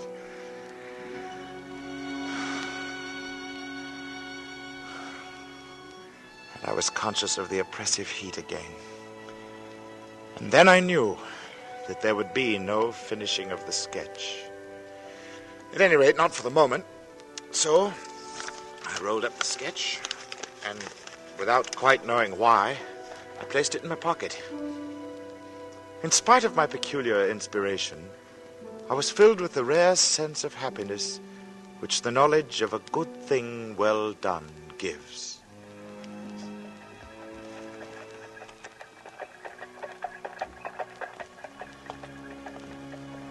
I believe that I set out with the idea of calling upon Trenton, for I remember walking along Lytton Street and turning to the right along Gilchrist Road, at the bottom of the hill where the men were at work on the new tram lines.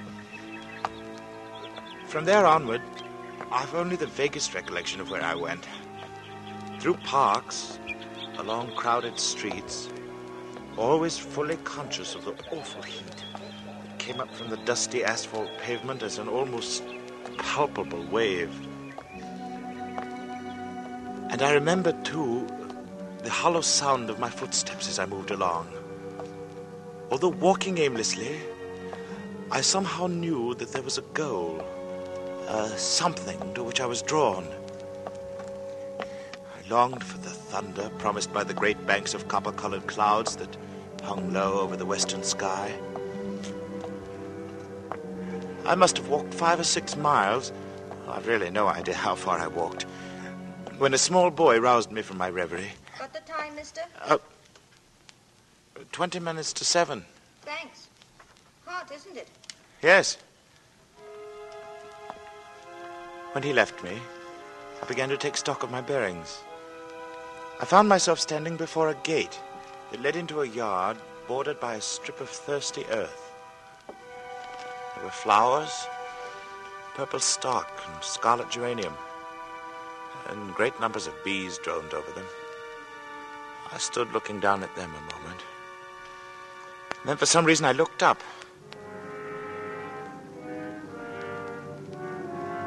Over the entrance to the place, there was a board with the inscription, Charles Atkinson, monumental mason worker in English and Italian marbles.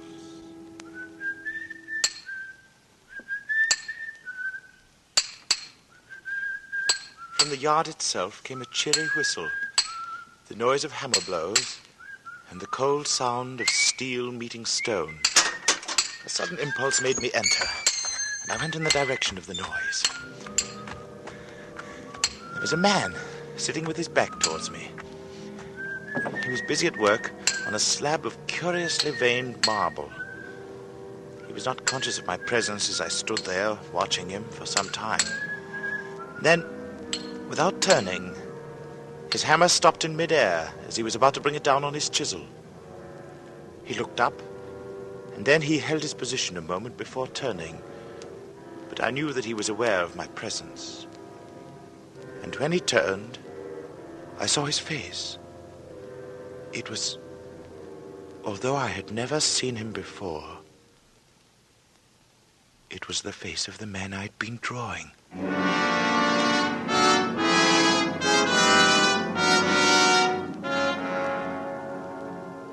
Yes, it was the face of the man whose sketch was in my pocket. He sat there on his low stool, huge and elephantine, the sweat pouring from his scalp, not speaking. Then he took a red silk handkerchief and he mopped his brow. Although this face that looked up at me was the same as my sketch, the expression was absolutely different. And suddenly, the puzzled expression left his face, and he smiled as if we were old friends. And he walked over and he took my hand. Good day, sir. Well, good day. I'm sorry to intrude. Not at all. Everything's hot and glary outside. Yeah. This seems as an oasis in the wilderness. No, I don't know about the oasis, but it certainly is hot. Take a seat, sir. He pointed to the end of the gravestone on which he was at work, and I sat down. Very hot. It's a beautiful piece of stone you've got hold of there. Yeah, in a way it is. The surface is as fine as anything you could wish. But there's a big flaw at the back, though I don't expect you'd ever notice it. I shouldn't think so. Nah, I could never really make a good job of a bit of marble like this. It'd be all right in the summer like now. I wouldn't mind the blasted heat. But wait till the winter comes. Winter? Yes, there's nothing like a bit of frost to find out the weak points in stone. Gravestone, you see. Oh, I see. Then what's this one for? You'd hardly believe me if I was to tell you it's for exhibition. But it's the truth. Artists have exhibitions, so do grocers and butchers. Well, we has 'em too.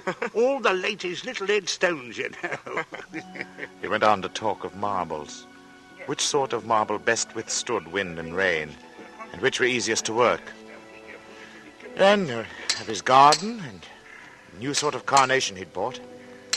At the end of every other minute, he would drop his tools, wipe his shining head. This heat's bad. A man's not responsible for what he does in this heat. I said little, for I felt uneasy. There was something unnatural, uncanny in all of this.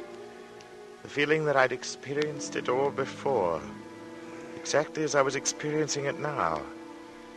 The oppressive heat, the fragrance of the purple stock in the air, the conversation about the marble, the flowers, everything as as though I'd experienced it before. And yet I knew that I'd never even been in this section of the town before. I tried to persuade myself that at least I'd seen him before, that his face, unknown to me, had found a place in some out-of-the-way corner of my memory. But I knew that I was practicing little more than a plausible piece of self-deception. As I sat there quietly watching him, he looked up at me, and he said, "Yeah, what do you think of that?" He said it with an air of evident pride, of a job well done. I could sense that he was experiencing the same feeling I had experienced when I'd finished my sketch. Then he got up with a sigh of relief. What? What ain't it? I was seated in such a position that I was unable to see his work, and for some reason I didn't move. Suddenly he began to read what he'd carved on the tombstone. He spoke deliberately and with a flat voice. "In the midst of life we are in death. Born January 18th, 1912. I looked up with a start. This man had read my exact birth date. He passed away very suddenly on August 20th, 1947. That's today. I usually use the present date on these exhibition stones. Do you usually put a name on them, too? Yes. Sacred to the memory of James Clarence Wivencroft.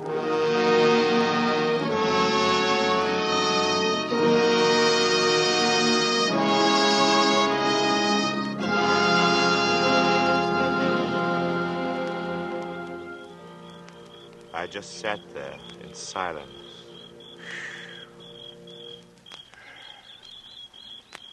The sound of birds and crickets seemed loud in my ears as we stood there, looking at each other, saying nothing. And then he mopped his brow again. What? I was finally able to speak. Where did you see that name? Oh, I didn't see it anywhere. I wanted some name, and I put down the first one that came into me head. It's a strange coincidence, but it happens to be mine. That's your name? You're James Clarence Withencroft. Yes. Well. And the dates? I can only answer for the birth date. It's correct. Oh. It's a rum go. I made a sketch this morning. Of you. Of me? What, you've never seen me before? No. Oh. I took my sketch from my pocket, and I showed it to him. As he looked, the expression on his face altered, until it became more and more like that of the man I had drawn. It was only the day before yesterday that I told Maria there was no such things as ghosts. Neither of us had seen a ghost, but I knew what he meant. Then I spoke to him. You probably heard my name someplace. Yes. You must have seen me somewhere and forgotten it, huh? Yes. Yeah, were you at Clacton-on-Sea last July? No. No, I've never been to Clacton in my life. Oh. Then we were silent for some time again. And we stood there, looking at one another, and at the two dates on the gravestone. And the birth one was right, and the other was today. Come inside and have some supper.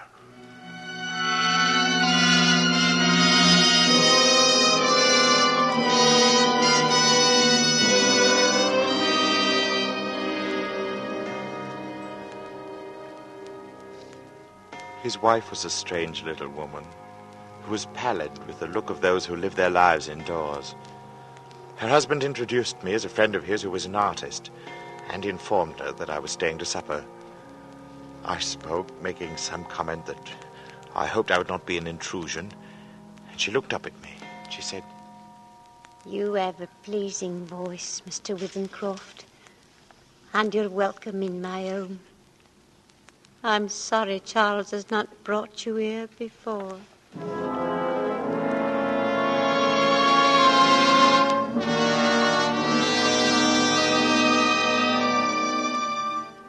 Very little was said during the meal, and after the sardines and watercress had been removed, she walked over to a cupboard, and she took down a thin black book, and as she handed it to me, she spoke.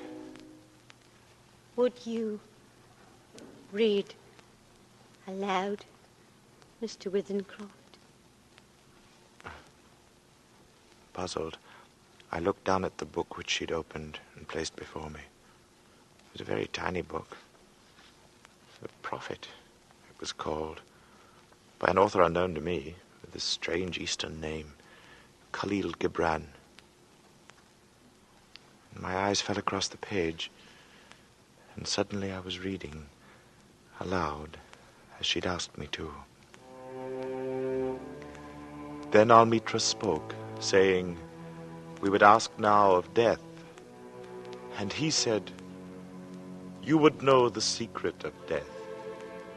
But how shall you find it, unless you seek it in the heart of life? The owl, whose night-bound eyes are blind unto the day, cannot unveil the mystery of light. If you would indeed behold the spirit of death, open your heart wide unto the body of life. For life and death are one, even as the river and the sea are one.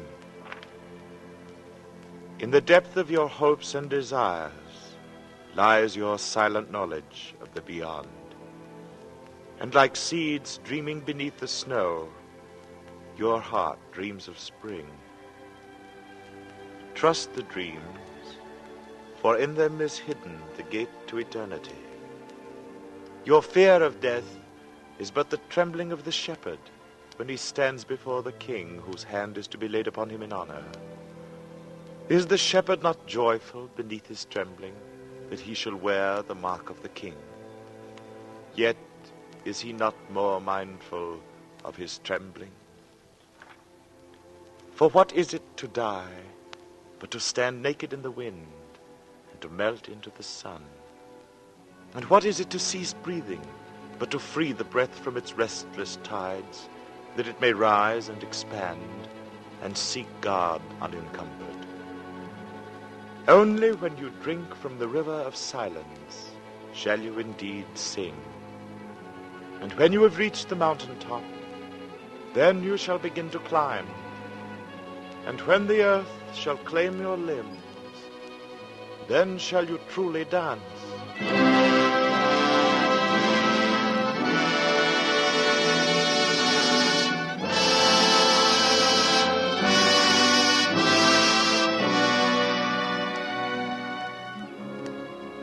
When I looked up, Mr. Atkinson had gone, but his wife stood before me. And as she took the book, she spoke. Oh, thank you. Then I went outside, and I found Atkinson sitting on the gravestone and smoking. He looked up at me. It's hot. A man's not responsible for what he might do in this heat. She never asked anyone to read aloud before. And then we talked about the sketch again. He looked at it. The likeness is me, all right. On trial. You must excuse my asking, but do you know of anything you've done for which you could be put on trial? I've done nothing. Not yet. He got up, fetched a can from the porch, and he began to water the flowers. Twice a day regular in the hot weather. And then the heat sometimes gets the better of the delicate ones. And ferns, good Lord, they could never stand it. Where do you live? I told him my address. It would take an hour's quick walk to get back home. Then he stopped watering, and he faced me squarely. It's like this. We look at the matter straight. If If you go home tonight, you take your chance of accidents. A cart may run over you, and there's always banana skins and orange peels, to say nothing of falling ladders. He spoke of the improbability with an intense seriousness that would have been laughable 6 hours before. But I did not laugh. The best thing we can do is for you to stay here till 12 o'clock. Then it'll be tomorrow, you see? We'll go upstairs and smoke. Whew. It may be cooler inside. To my surprise, I agreed.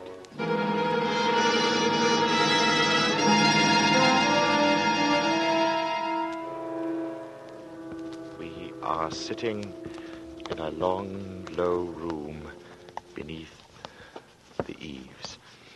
Atkinson has sent his wife to bed. He himself is busy sharpening some tools and a little oil stone, smoking one of my cigars the while. And as I look at my sketch before me, I suddenly see the fuzzy outline of what the man in the picture holds in his hands. While I had not been able to sketch it before, I am able to do so now. It is a chisel. It is stained with dark liquid.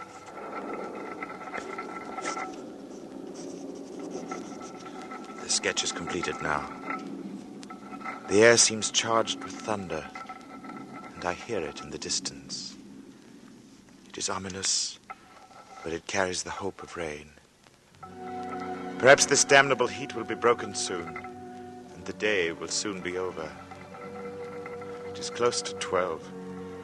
In seconds, the day will be over. I am writing this at a shaky table before the open window. The leg is cracked, and Atkinson, who seems a handyman with his tools, is going to mend it as soon as he has finished putting an edge on his chisel. There. It is 12. The day is over, and I shall be going home. But the heat is stifling.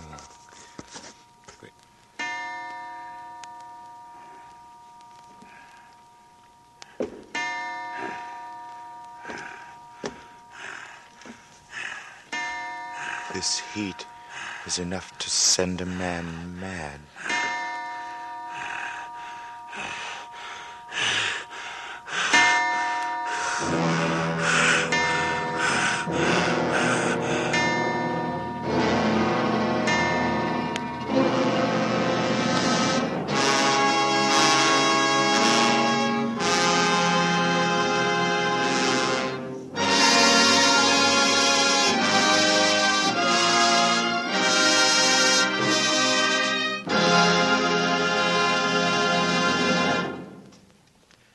This is Robert Montgomery again, with thanks to Barry Kroger and Dennis Hoey for superb performances in August Heat, and to Mel Donnelly, who adopted W.F. Harvey's story.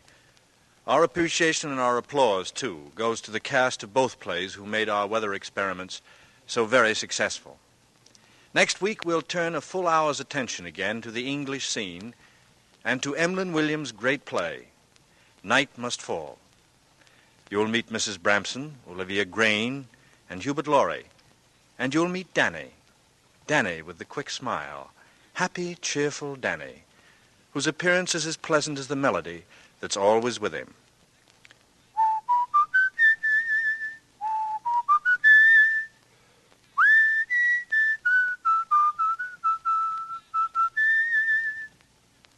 Mighty like a rose. That's Danny. Yes, that's Danny. Next week, with Dame May Whitty, Heather Angel, Richard Ney, and myself, and with Night Must Fall, we'll again hope to keep you in suspense. Good night. Mr. Montgomery may currently be seen in the Universal International production Ride the Pink Horse. Wet Saturday by John Collier was adapted for suspense by Harold Medford. August Heat by W.F. Harvey was adapted for suspense by Mel Dinelli. Both were directed by Anton M. Leader and produced by Robert Montgomery. Lud Gluskin is our musical director and conductor, and Lucien Morawek composes the original scores. Next week, hear Night Must Fall, starring Robert Montgomery with Dame May Whitty, Heather Angel, and Richard Ney on radio's outstanding theater of thrills, 1 hour of suspense.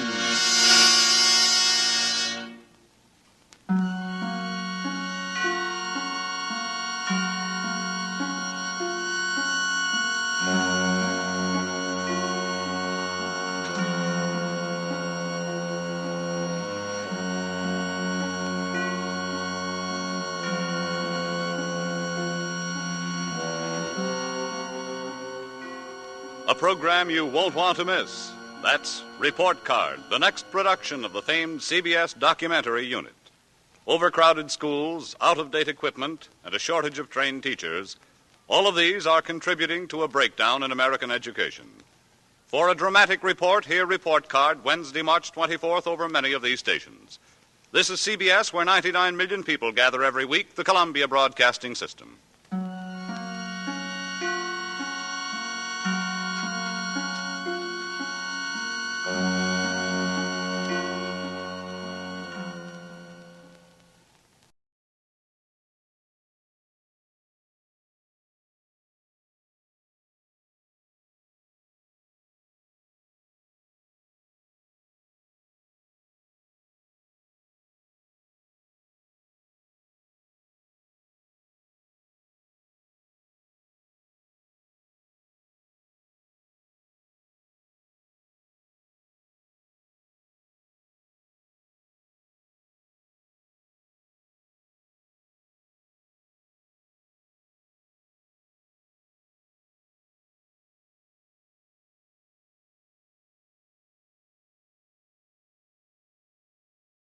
And now, Roma Wines, R-O-M-A, made in California for enjoyment throughout the world.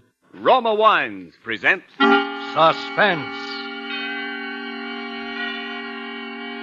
Tonight, Roma Wines bring you Mr. Hume Cronin as star of The One Who Got Away, a suspense play produced, edited, and directed for Roma Wines by William Spear. Suspense, radio's outstanding theater of thrills, is presented for your enjoyment by Roma Wines. That's R-O-M-A, Roma Wines. Those excellent California wines that can add so much pleasantness to the way you live, to your happiness in entertaining guests, to your enjoyment of everyday meals. Yes, right now, a glassful would be very pleasant, as Roma Wines bring you Hume Cronin in a remarkable tale of suspense. Well, and I certainly told her, listen here, I said, if you think for 1 minute that I intend to stand for that sort of thing, you just... James, you're not listening to me. Put down that paper and listen to me. Yes, dear, I'm listening. So I said, you're very much mistaken. I did not come in here to be insulted. Perhaps you don't know it, young lady, but the war is over. And the sooner you people appreciate that fact, the better it will be for all of us. And Mabel backed me up, too. You bet she did. We went to the manager, and what we didn't tell him about that clerk, we certainly did. Are you listening to me, James? Yes, dear, well, dear, I'm the nerve listening. trying to tell us that merchandise was hard to get. And so were salespeople. Didn't do him any good, I'll tell you. I'll bet it didn't. What'd you say, dear? I'll bet Oh, he wished nothing. he'd taken a little more time and trouble hiring clerks, and we got through with him the very idea. It's just like I said to Mabel. It's just like I said. I said, if they have a hat department, they have to sell hats. And if they want to sell hats, they have to allow the customers to try them on. Honestly, if I want to try on hats, it's none of their That's the way it business was. how many I want to try on. Talk, Mabel talk, says the least talk. they can do is to train their clerks to be a little Every more morning at and that's breakfast, right. But you every know, night from the minute I got up in the house until I finally got to sleep. 39 hats, and I know it wasn't that much. Every weekend, I've now from shown you Saturday 39 morning hats, until so Sunday you wish to night. buy or Talk, talk, Well, talk. I said, we'll just see about this. Even in the movies. You are anyway, I said. Mightn't have been so bad if I'd had a traveling job, but, well, then I didn't have a traveling job. I worked for a bank. I had a job there as a spot auditor. Job was to make spot checks on tellers and cashiers' accounts between the regular audits. Bank had been stuck a couple of times by embezzling tellers. No wonder the money they paid. So they fixed up this job making spot checks to catch any funny business before it got very far. All right. Had just as much money as hers. Are you listening to me, James? Yes, dear, I said I was listening. Well, and if my husband gave me as much money for clothes as hers does, I'll bet I could look a whole lot better than she does. Of course, Ethel had been talking like that for, 10 years. Practically ever since we got married, I guess. And there wasn't anything I could do about it. I'd tried to make her shut up, but she wouldn't. I tried to leave her once, but she followed me and talked until I came back just to shut her up. I couldn't get a divorce. I tried that once. But I couldn't stand this any longer. I had to do something. It seems to me that if you'd only cut down on some of your expenses, we ought to be able to save enough money for a car. Now, I think that James, well, for heaven's sakes, how you startled me getting up that way. Where are you going, may I ask? I'm just going down to the drugstore for a minute. Well, what do you have to go to the drugstore at this time of night for?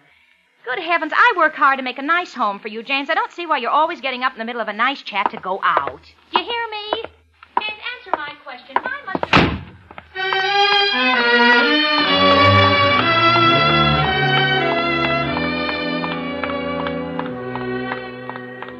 As soon as I got outside, I felt better.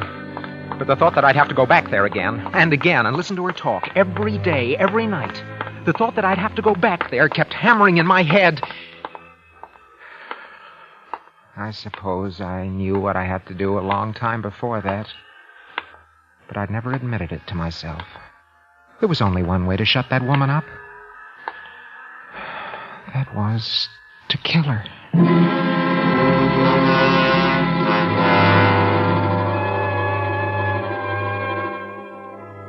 I didn't sleep very much that night. In the morning, I got up as usual and I went to the bank. I hadn't figured out how to do it yet. What I wanted was an ironclad alibi. I wanted to think some more about it. So for today's spot check, I needed something easy, some accounts that wouldn't give me any trouble. I looked over the bank personnel, wondering which one I should pick. And there was my man, Arthur H. Tilwer, the perfect employee. Looking just like John Q. Taxpayer. Hardworking, conscientious, loyal. Been there for 35 years and risen at last to the eminence of second assistant cashier. Good morning, Mr. Tilwer. Oh, good morning, Mr. Carroll. You passed a restful night, I trust. What? Oh, yes, more or less, Mr. Tilwer. Ah, that's fine. Now, what may I do for you this morning? Well, I thought I'd run a spot check on your accounts today, if you don't mind. Spot check on my account? There's really no need for that, is there? No, of course not. It's strictly routine. You know that. But surely there must be others that you haven't... Oh, come now, Mr. Tilwer. There isn't anything wrong with your accounts, is there? Oh, of course not. Of course not. Very well, if you insist. Here are the books, and you may proceed. And so I went to work on Tilwer's accounts.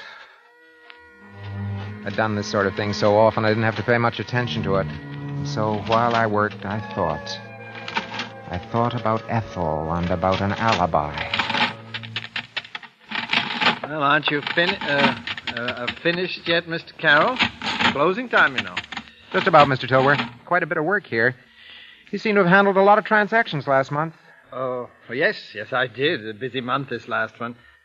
You going home now? No, I think I'll stay here and finish this up. Why don't you finish up in the morning? Oh, this shouldn't take much longer. I'll do it tonight. Very well.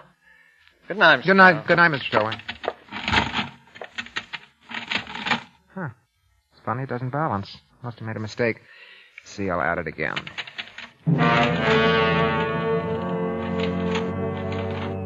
But it wasn't any mistake.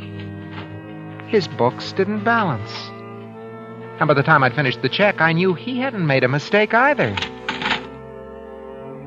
Mr. Arthur H. Tilwer, the prize employee of Consolidated National, was deliberately short $3,756.23. When I'd finished, it was quite late. I locked up. But before I started for home and some more talk from my loving wife, I paused for a moment, leaning on the bank doors, and lit a cigarette. Something was beginning to stir in my mind. I didn't know quite what, but it was something important. As I was thinking, I happened to glance down the street, and I saw somebody coming toward me. Thought the figure looked familiar. Yes. When he passed under the street light, I recognized him. It was Tilwer. I waited for him. Hello, Tilwer. Mr. Carroll, how are you? Weren't headed for the bank, were you, Tilwer? Well, yes, as a matter of fact, I was. Some work I wanted to clean up. Yeah, I can imagine. Never mind about that now, Tilwer. You can't clean it up. Come on down the corner and have a cup of coffee with me. Well, thank you for the invitation, but really, I think you'd better come along. See, I want to talk to you. No, really, Mr. Carroll, I don't think that Look here, Tilwer. I have a report in my pocket concerning your accounts. You just might like to see it before I turn it in. All right. I'll come. Just for a moment. Let's go. I got Tilwer into a booth and ordered 2 cups of coffee and handed him a carbon copy of the report. He read it all the way through, and the further he read, the whiter his face got. Stop shaking and give me that before you spill your coffee. Oh. Now, there are a couple of things I want to know before I turn this in. What have you done with the money? Mr. Carroll, I have a sister. She's desperately ill. Every penny of that money has gone for her treatments. Every penny. That isn't going to make any difference. Embezzlement's embezzlement. Well, she'll die. She'll die, Mr. Carroll. I didn't mean to steal that money, and I'll pay it back. Please don't turn in that report. My sister will die if I can't continue her treatments. I'll find some way to pay it back. That's what they all say, Tilwer. Mr. Carroll, I've lived a life of probity and honesty for 50 years.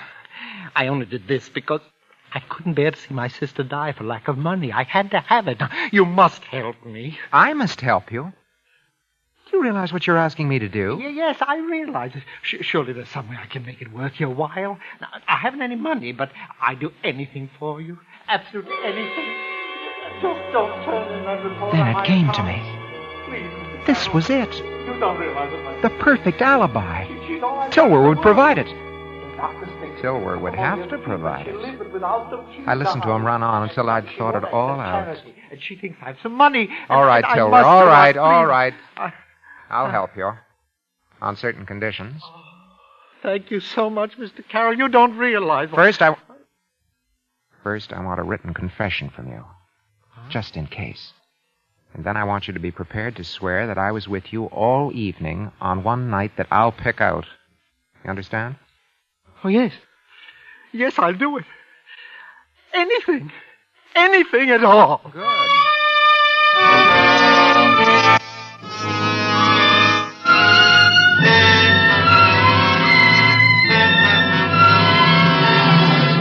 For Suspense, Roma Wines are bringing you Hume Cronin in The One Who Got Away. Roma Wines' presentation tonight in radio's outstanding theater of thrills, Suspense.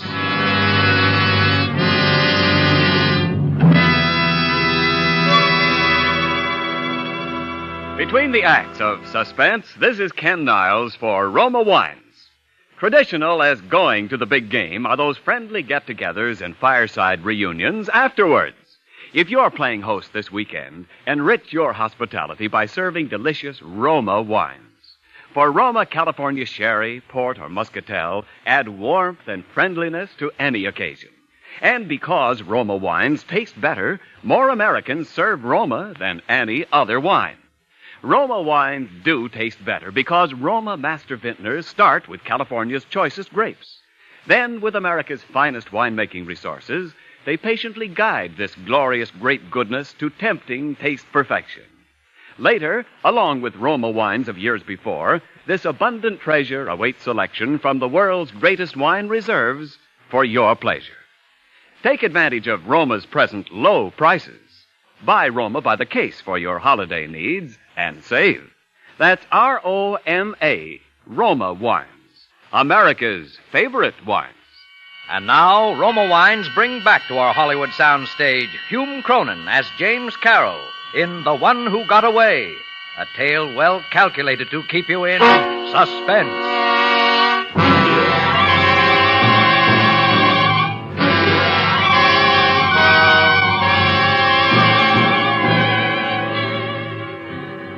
The next night, I didn't come home until almost 8 o'clock. Ethel was in fine form. She started right in. Carol, where have you been? You know I'm supposed to meet Mabel at the corner at 8:15 to catch the bus downtown to the show. I should think you'd show a little consideration for me once in a while. Well, answer me. Where have you been? I'm sorry, dear. I'm sorry. I had to work late, and I didn't have a chance to call you. What do you mean you didn't have a chance to call me? Now your dinner's all cold. You just have to eat it that way, too. I can't wait around here any longer. That's all right, dear. I'll tell you what. You go and get your things on. I'll call Mabel and tell her that you're going to be a little late. She won't have left yet. You haven't called her yet, have you? Oh, well, no, I haven't called her already. I've been doing nothing but wait for you. All right, dear. I'll call her now. You go and get your things on. Well, all right. But in the future, James Carroll, when you know I'm going out, I want you here on time. Hello? That you, Tilber? You alone? You expect anybody tonight? That's fine. Listen, Tilbury, this is the night. Yeah. I want you to say that I've been there with you all evening from 7 o'clock on. Never mind why. I'll be over there after a while, and I'll give you the details of what you're to say when the time comes. I don't care whether you like it or not, Tilbury. No, not yet, dear. Not yet. Just a moment. You don't want your sister to die, do you? Do you? All right, I'll see you shortly. Did you get her? Did you get her, James? No, I didn't. The phone was busy. Oh, what do you mean the phone was busy? I heard you talking to somebody. Oh, well, that was somebody else. Oh, well, honestly, this is most annoying. I don't believe you can do anything right. Give me that phone. Yes, dear, here you are. Well, really, can't even dial, for heaven's sake. Oh, I don't know. Hello? Hello, Charlie? Charlie, this is Ethel. Yeah. Has Mabel left yet? Oh, good, yeah. Let me talk to her, will you, please? Yeah. For heaven's sake, James, don't just stand there behind me like that. You know how nervous it makes me. Get away. Mabel, this is Ethel. Listen, hon, I'm sorry, but I'm just going to be a tiny bit late. Yeah? Oh, I'll catch the next bus, sure. Well, it's really very annoying. I had a Hello? Hello? Hello, Ethel? Ethel, can you hear me, Ethel? Hello? Hello?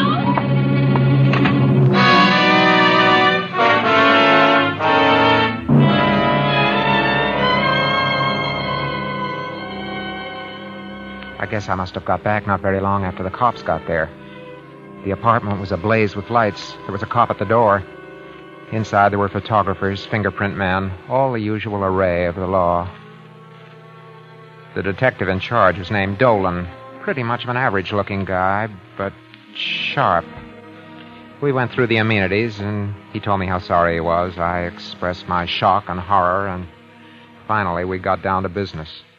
Mr. Carroll, I hate to bother you at a time like this, but I find it quite helpful in cases of this kind to talk to people as soon as possible. Yes, I understand. Now, when did you last see your wife alive, Mr. Carroll?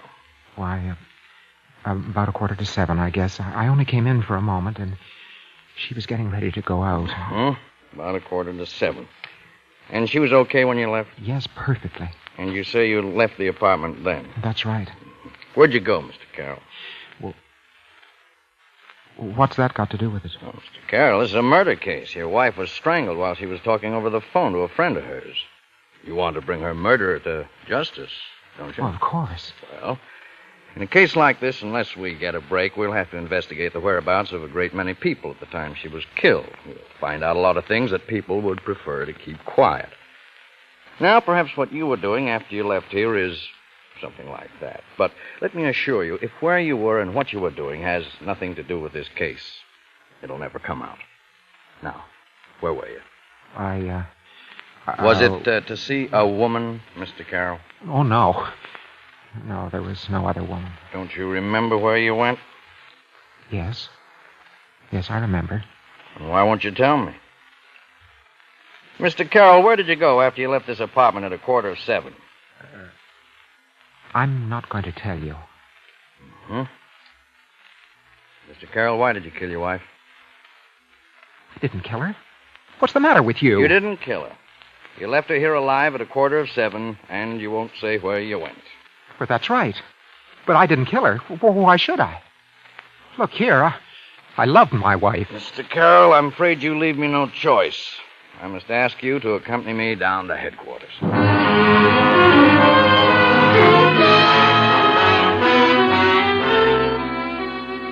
Down at headquarters, we went through it all over again, and again, and again. In the end, always the same 3 questions. And always the same 3 answers. Why did you kill your wife, Carol? I didn't kill her. Where did you go that night? I won't tell you. Why won't you tell us where you went? I won't tell you that. The same 3 questions, and the same 3 answers. Over and over and over, for a long, long time. Over and over and over. But I never told them.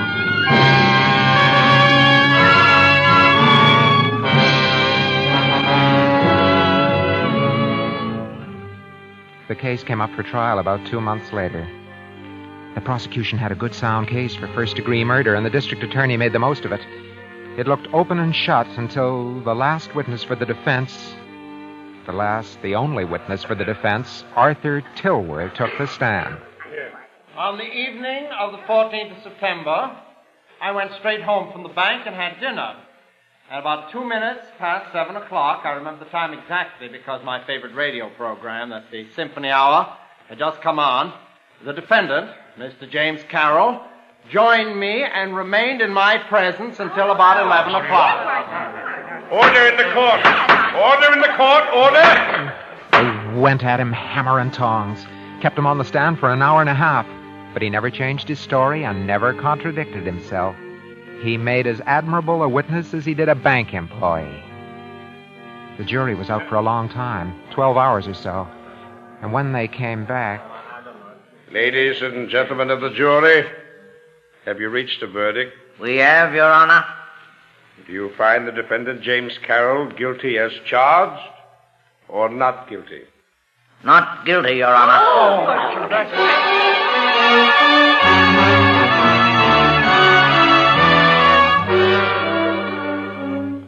And there it was, just the way I'd planned it. I was free. And I'd stay free. No man, the law says, shall be placed twice in jeopardy for the same offense. No matter what they found out, they couldn't touch me now. I was free of Ethel forever.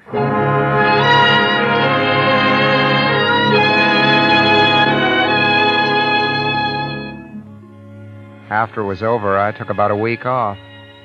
I got a cabin up in the hills, and I just loafed around for a whole week. All by myself. It was nice and quiet. Nice and quiet. When I got back to the apartment, I saw someone standing by my door. It was Dolan. Hello, Carol. Hello, Dolan. Want to see me? Yeah, just for a minute. I've been away for a week, you know. Yeah, we know. Come on in. Thanks. Sit down. Thanks. Cigarette? Cigar? No, I don't think so. Thanks anyway.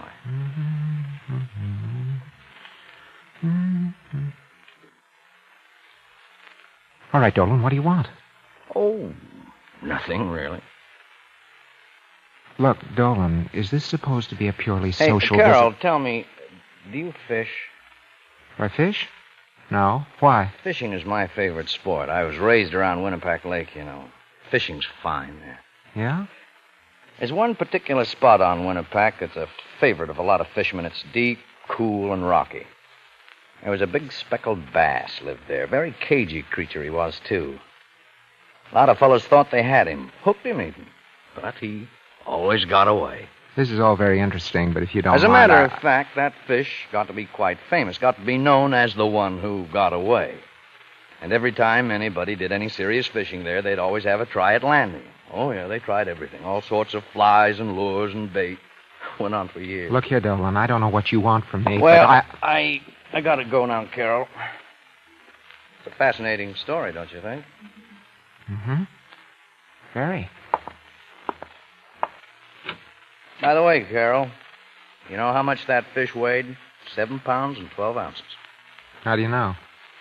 We got a little careless one day. Took a long time, but I finally got him. Bye now, Carol.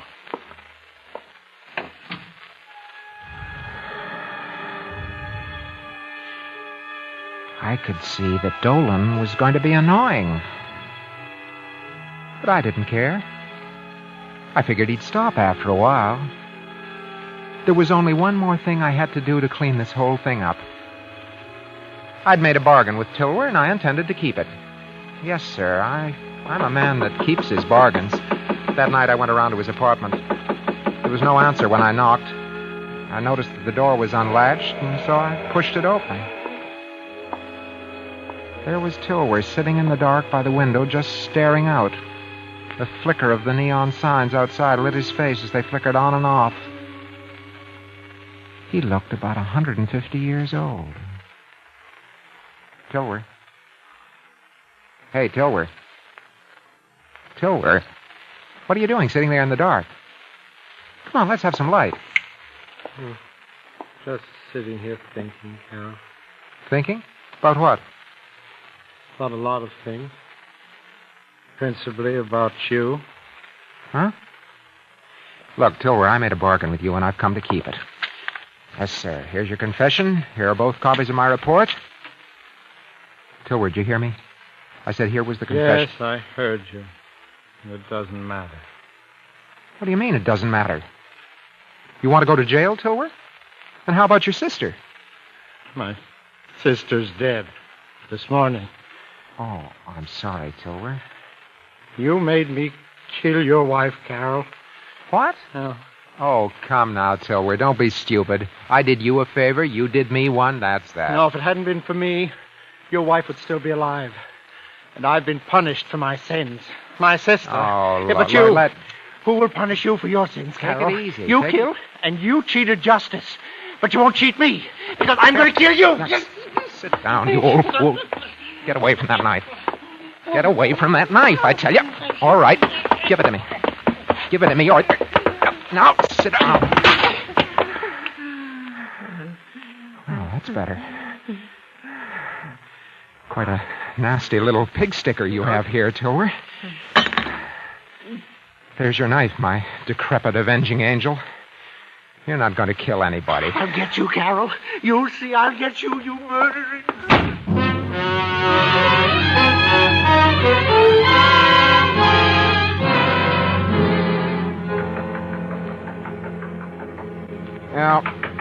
Yeah. Who's there? Just a minute. Hey, wait a minute. Hold on. I'm coming.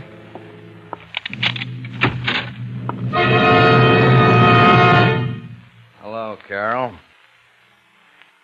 What do you mean by getting me out of bed Where at this... were you last night, Carol?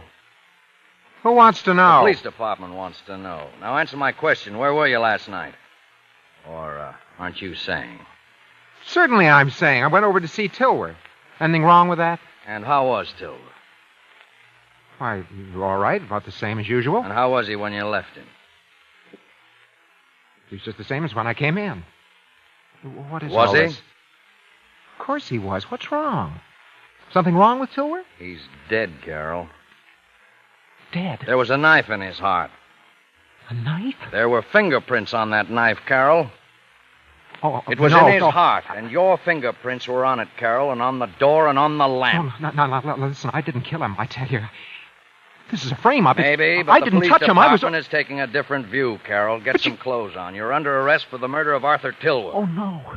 No. Too bad you'll never get to see that fish I was telling you about. It's over my fireplace. Just hanging there.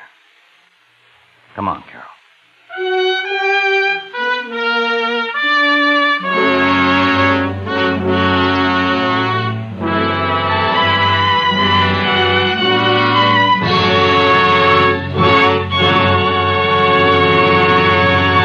Suspense. Presented by Roma Wines, R-O-M-A, selected for your pleasure from the world's greatest reserves of fine wine. This is Ken Niles introducing our suspense star of the evening, one of Hollywood's most accomplished villains, Hume Cronin. Tell me, Hume, wouldn't you like to give up roguery and play a nice guy just once? Not me, Ken. Look what happens to the nice guys on Suspense. They always get killed in the first act. Give me a cloak and dagger anytime. Well, as far as you're concerned, then, villainy is its own reward. That's it. My sentiments to a teaser. A tea party doesn't go on this program, Hume. But since you're a party to Suspense this evening, this goes to you. Roma presents you with this gift basket of Roma wines selected for you from the world's greatest wine reserve. Why, thank you, Ken. And thanks to Roma, too. My. For a man of my moderate tastes, Roma wine's an ideal gift. And for moderate entertaining, Hume, you can't beat the Roma Muscatel in your gift basket. Share with your guests the golden richness of Roma Muscatel, delicious with cake or nuts. Or enjoy delightful Roma Muscatel with dessert. Let the naturally sweet, mellow taste of Roma Muscatel enrich your quiet evenings at home. Roma Muscatel. That sounds very tempting. Oh, it is, Hume. And Roma Muscatel tastes better because Roma starts with California's choicest grapes, guides them skillfully with America's finest winemaking resources to tempting taste perfection. Later, at peak richness, Roma selects from the world's greatest wine reserves for your pleasure. That's the reason more Americans enjoy Roma than any other wine. And reason enough, too. And now, Ken, before I go home and murder my wife again, who's slated for the spotlight on Suspense next Thursday? It's yours and mine and everybody's dream girl, Hume.